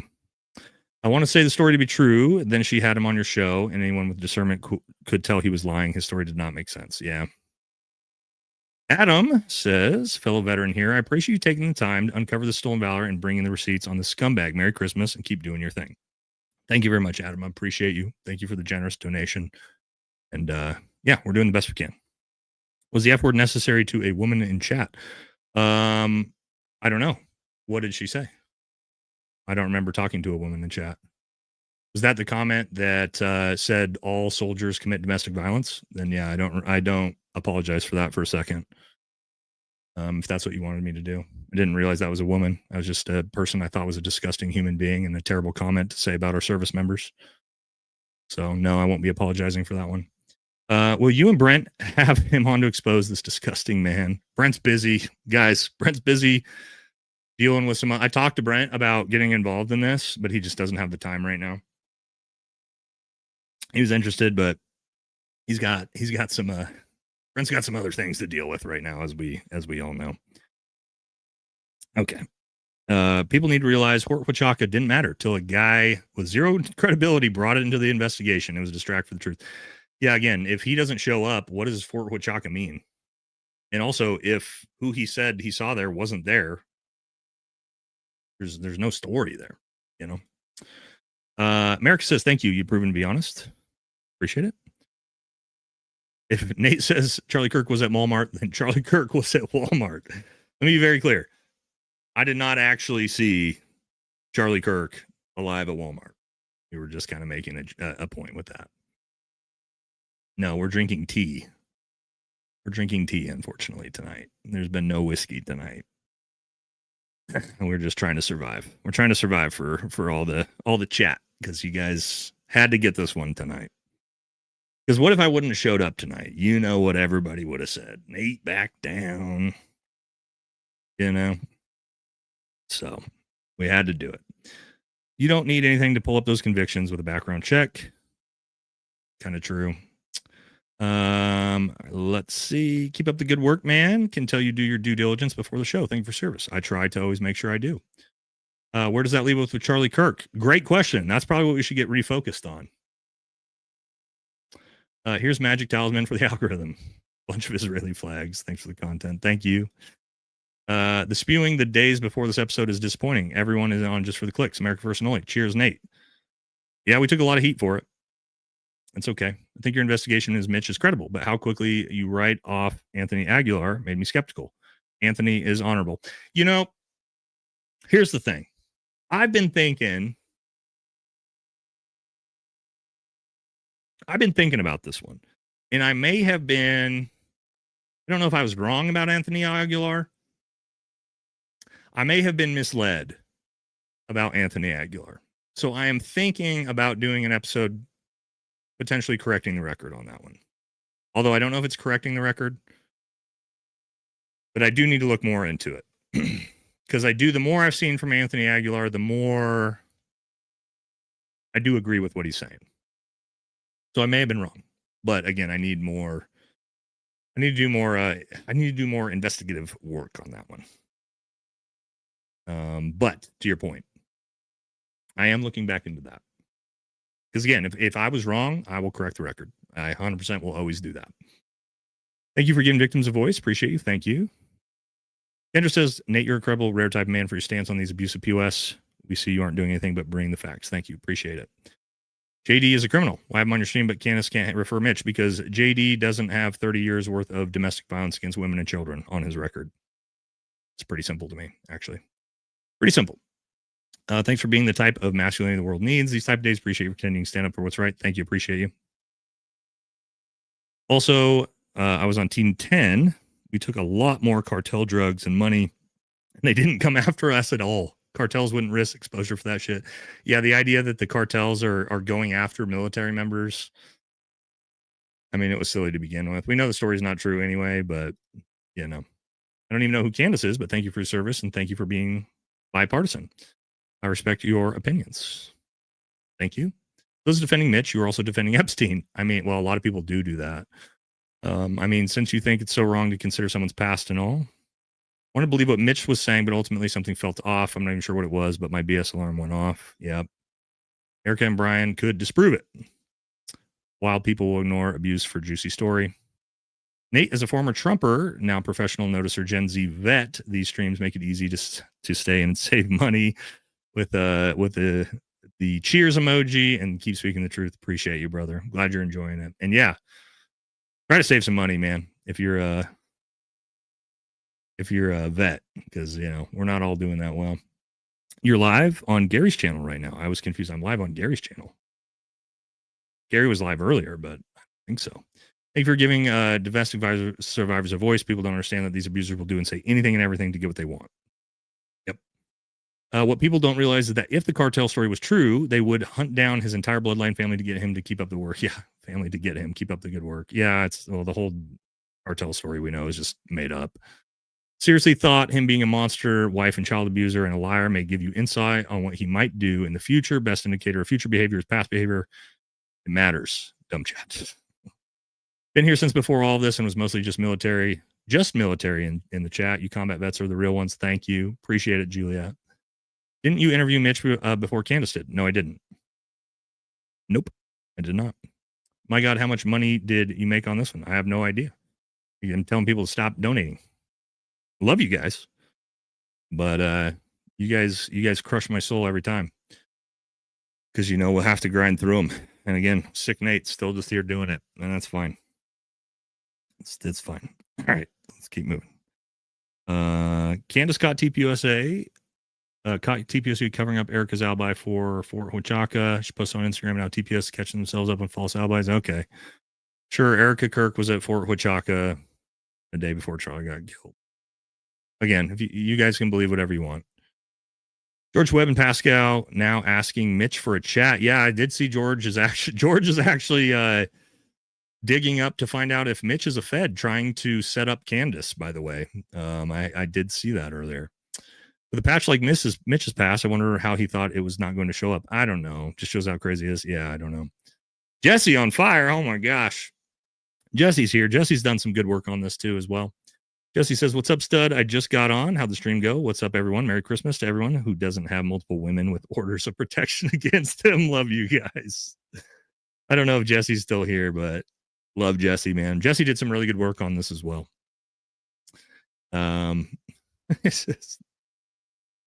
All right, we'll keep moving. It's very hard for people to trust anyone anymore. If Candace stands her ground, people need to take a breath. She's been under attack by so many people lately. She feels like she has no choice but to stand her ground. This is probably true too. I think there's a lot of truth to this too.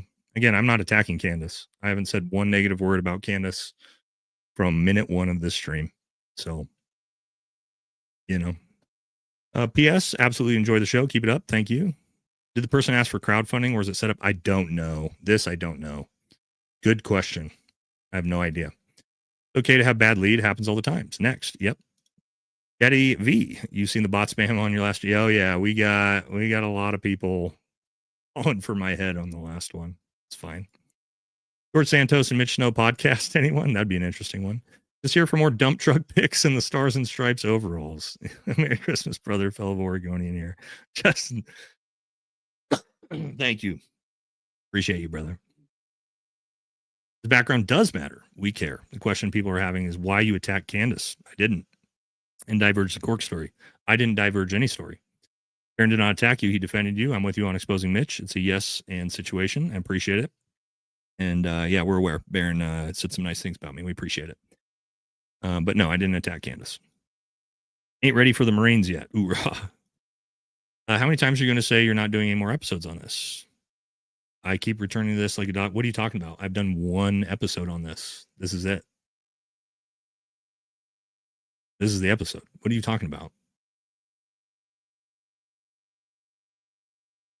Yeah, literally nothing. I'm sick. I'm drinking tea. You guys the chat's just struggling tonight. The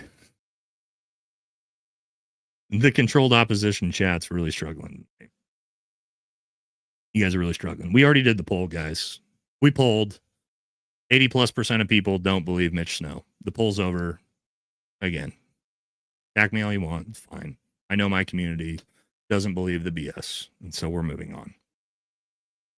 All right. You're doing far better than the feds, the police. Thank you for Merry Christmas. God bless you and yours. Thank you for your service. Thank you, Paul. Appreciate it.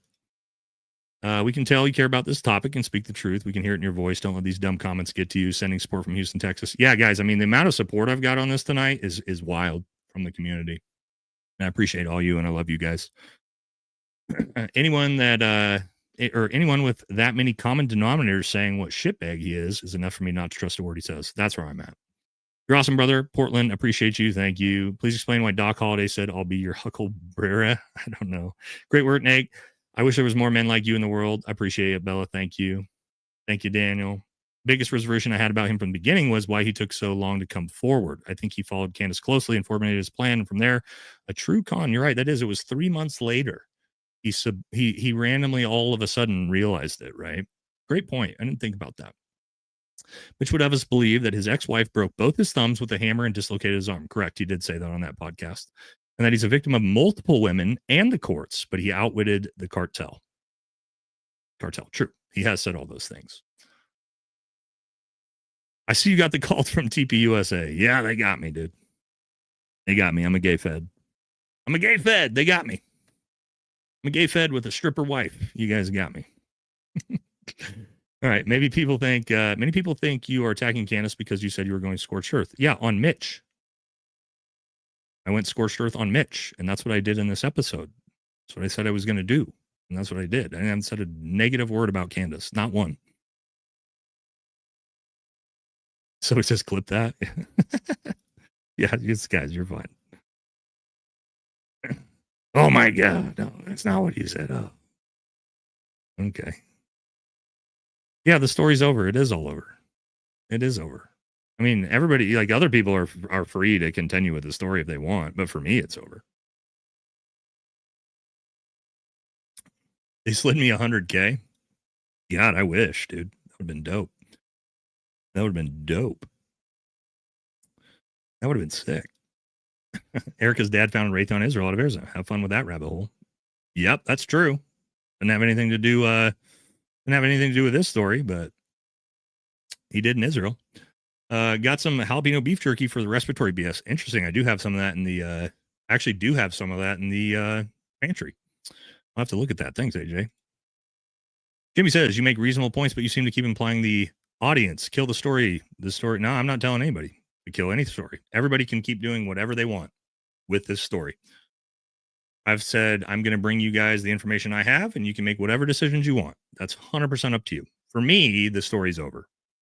For you guys, or for people who want to do more content on it, that's fine. But I'm not going on other people's podcasts to talk about this, to extend this, to make it drama, to get in some beef between me and other creators. I'm just not doing that. Sorry if that's what you want. Nate, please continue going scorched earth on truth for Charlie's murder. Frankly, listening to Gary's endless rants are repetitive and lame. His your shit sucks. Stop riding double on Gary Shetland's pony over the cliff. Gary Shetland's pony.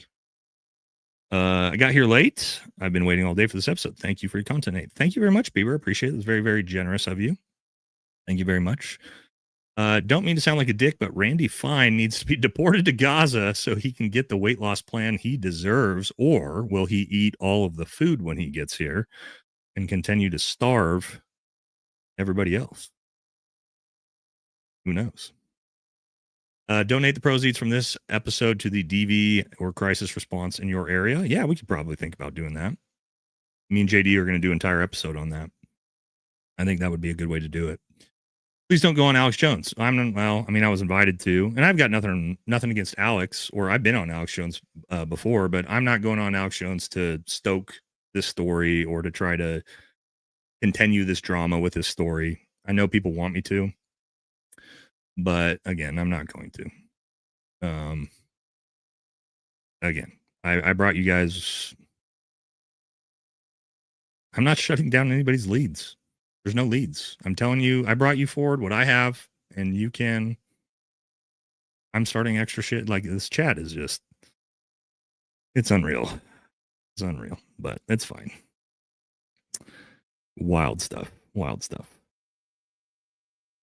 Just figured Candace vetted way more before starting GoFundMe. Yeah, I don't know. The GoFundMe thing, I don't get it. Work with solid. Now imagine what you can do with your platforms. Hopefully I'm doing good things. I don't know. Have you heard George Webb's take on Mitch being both a con artist and unintentionally or disregarding airing intel on their ops, like using locations, employees, and starting to take? I haven't watched George Webb's talk about this. I have seen him talking about these things, but I haven't seen his episode yet. I'll have to take a look at it. I also believe that TP underestimated the reach Charlie actually had. It's say discharge, below says disability, which means he only got discharged for a medical reason, not service related. There you go. Thank you, Jasmine. You really do help make the show what it is. We love you, sweetheart. We do love Jasmine. I think she turned in already, though. So many fools slopped in this pump up their own agenda. Ryan, Mata, Jimmy Carroll, Aaron, Ian, Jimmy, they're slopped into this? I haven't seen them talking about it. Thank you, H.M. Smith. Just subscribed. Get it already. Appreciate you, Admiral.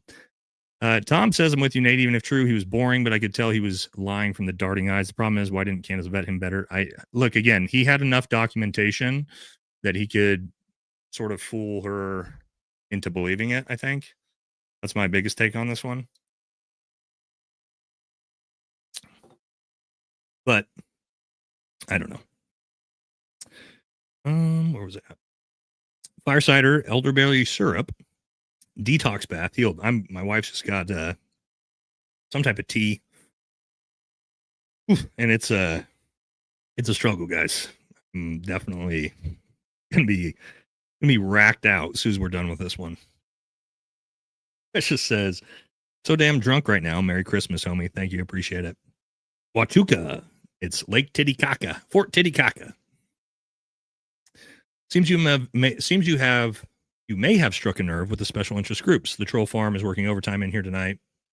What up, Jim, from the 8-hour stream? No 8-hour streams tonight. We're at 3 hours and we're actually almost done. One of our shorter streams.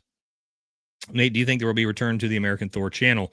Oh man, I want to, but it's like I just don't have time. We're so busy with the channel right now. It's been growing so fast. I know the American Thor channel is funny. We'll get back into it eventually, guys. We will. Coach Colin figured the very misguided GoFundMe got you upset rather than you selling out to the establishment. And it did. And again, I know Coach said some very, very nice things about me. He didn't agree with my take completely, but he said some very nice things about me. So again, that's why I haven't said a negative word about anybody in the space tonight. other than chat telling me they were attacking me, and then we figured out that wasn't true. But yeah, and this is 100% what made me upset. I kind of believe the Mitch's story, but it's okay to disagree. There you go. There's nothing wrong with that. If you watched my episode and you still believe it, then that's fine, man. At least you have a lot of different sources of information coming from different angles, and you can make those decisions for yourself. And that's what's important. It's the entire purpose of my channel. I tell you guys, don't trust me. Not that I don't think I'm trustworthy, but like, do your own research. Take what I tell you, compare it against everybody else's stuff, and come to your own conclusion. That's what critical thinking is all about, guys. Just freaking out and attacking me and screaming and, unsubscribe. It's like, okay, you could do that too, but I'm not out to get anybody other than this guy. He's the problem. A bunch of idiots think that Nate is defending Harpool and Erica. He's not. Now, I've been more critical of Erica and Brian Harpool than almost anybody, by far. And I'm still going to be, by the way. That's not going to change on all of the other things at all. I haven't pivoted on that take at all. I think Brian Harpool is fucking horrible at his job. I eviscerated him from start to finish. I think Erica Kirk is 100% taking advantage of the death of her husband for monetary gain. I have not pivoted a fucking inch on those things. But this story, yeah, I don't know.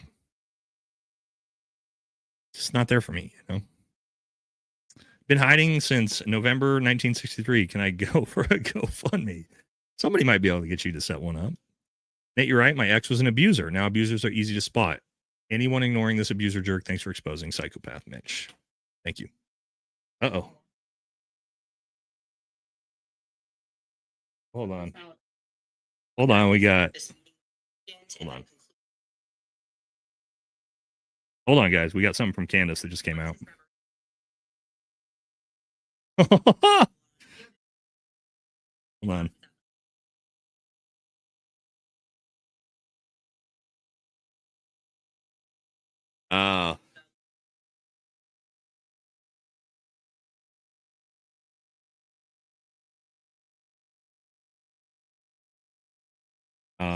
Okay.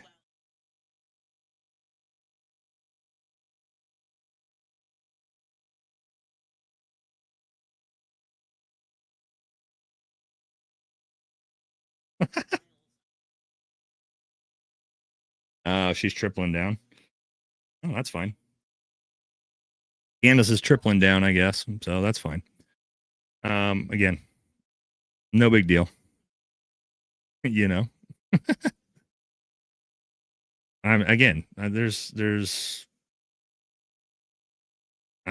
put out the information that I have. If she wants to double down, that's fine. Again, it's unfortunate, but it's, for me, the story's over. Candace is king. Yeah. Yeah, but I mean, it's whatever, guys. Like I said.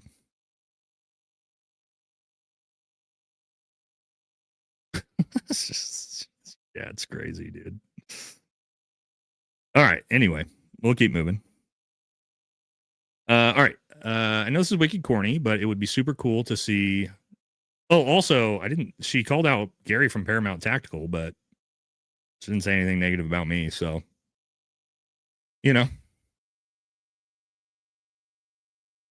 is what it is. All right, let's keep moving. I know this is wicked corny, but it was super cool to see some of you and your brothers playing airsoft with callouts, etc. Moreover, I know that you're no way bashing Candace and anything protecting her. Appreciate it. Ian put out a vid about a mic containing microsize shape charge after the pagers in Lebanon. It seems like sort of feasible. Okay, I'll take a look at that one. I love these type of theories. I like the tactical conspiracy theories, and I don't want to call it conspiracy theory because I know nothing about it, but that's my lane of content, is the actual tactical on the ground, ballistics, different types of things. So yeah. All right. Doing any more lives with Jake? I missed those. Yeah, maybe.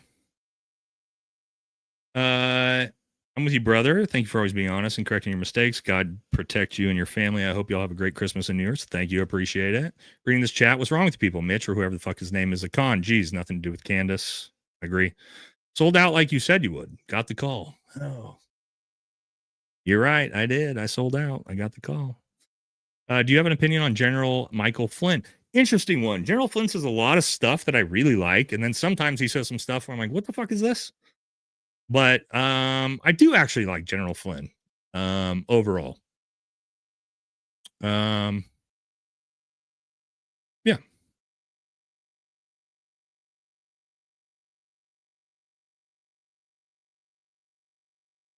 Okay. You do great work. Prior to your next collab with Jesse, will you take a shot every time he says, dude, like, and I was like, and like, even if you might not be able to stand at the end of the night? I don't know if I can agree to that. I can handle a lot of booze, but Jesse can talk, man. Jesse can talk. We love Jesse. I'm sure we'll do something here pretty soon. Yeah. I don't know if I can hang with that. I'll probably end up dead from alcohol poisoning at the end of a a stream on that one. In fact, people are trying to hate on you for having a drink once in a while, but yet they've been calling me drunk this whole stream, and I haven't had to sip a drink besides tea. So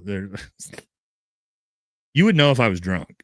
We would be all over the place. I'm a laugh, like if you like, sometimes I get a little tipsy. I'm a laughing drunk, right? Especially when you guys, like, if you get me at the end of the stream and you start with the Dr. Wang jokes, you might get Nate as like pretty highly buzzed. But yeah, you haven't seen me drunk yet. It doesn't mean dismiss that Mrs. a narcissistic con artist woman viewing that threatened to kill judges says all about them. Yeah, I mean, his fucking record is insane. Former Armor Ranger here. Thanks for standing up. Thank you. You and Heavy Duty Country need to collab. My two favorite studs. We have before. But yeah, Dan's my buddy. Oh, we will probably. So in Vegas at the Gundy's Awards. So I'm nominated for one of the top 5 categories, and so is Dan. So we'll be out there together. I haven't crashed out once. Sorry, buddy. It ain't happened. You don't know what a crash out is. You'll know if I crash out. For sure. The same guy said I nominated myself.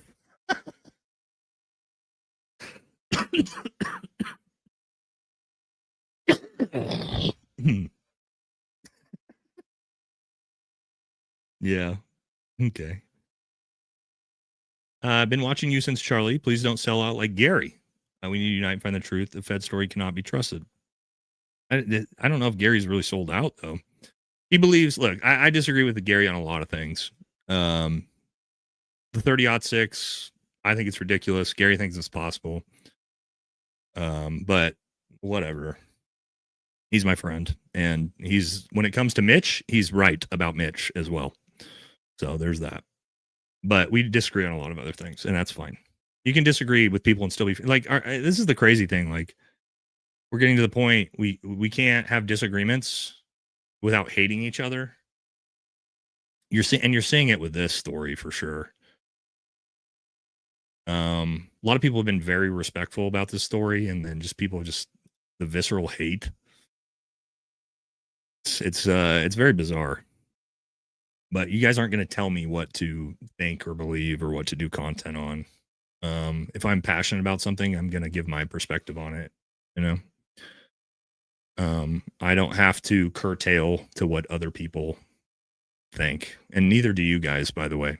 That's what freedom of speech is all about. And to my point, exactly this comment. We shall do our own investigation. I'm glad we double-checked information and look out for each other. Scammers strive for traffic, but truth wins in the end. Same mission, truth above all. I agree with you, brother. What's the latest with Tim Kennedy? Yeah, great question. Not much. The last I heard, he was being sued for his school. He's got this, I don't know if it's like a high school type thing or a private school that he runs, and turns out I think he stole the intellectual property from another school for his school, and now he's being sued for that. But I don't know all the details on that one. But as far as I know, that's about where it was. As Sort of support Alex after Sandy Hook. Don't do that, bro. We know how this ends. The guy will be convicted and this will be used for midterms. We shouldn't vote for the radical left. Oh, Tyler? Yeah, probably. Young fellows do Nick. You have people willing to listen and help. No man left behind. Project semicolon. Thanks, Scottish. Notice your demeanor more credible when less angry. I'm not angry, dude. I have not been angry about anything all day. Candace is where the cash goes, like Andrew Tate. Crazy that CO isn't listening to you and George Webb. You know, go for Tate on such an alpha male. Why would I go after Andrew Tate? I don't. That's American Thor content if we were to do it. Reading some of these comments after you produce actual evidence, it's easy to see why the government keeps so much information from the public. You have never drank and not been put together. Appreciate you, brother. Thank you, Jack. All right, we made it to the end. Holy shit. Haters gonna hate Nate. Fuck him. Former 12B sapper. Thank you, brother. All right. We actually did a pretty short episode tonight. 3.5 hours. We made it through. We got the whole show done. We got through the super chats. Yeah, it was way more than 70. It was 70,000. I got a $70,000 check to do this episode. Not 7,000. 70,000. Add another extra zero to that. That's how much money I got for this. Yeah, I brought no receipts for this whole episode. Yeah, here we go. I lied. All right. So, okay. Thank you all very much, especially for this super supportive stream. The bots in the chat are going wild, and that's fine.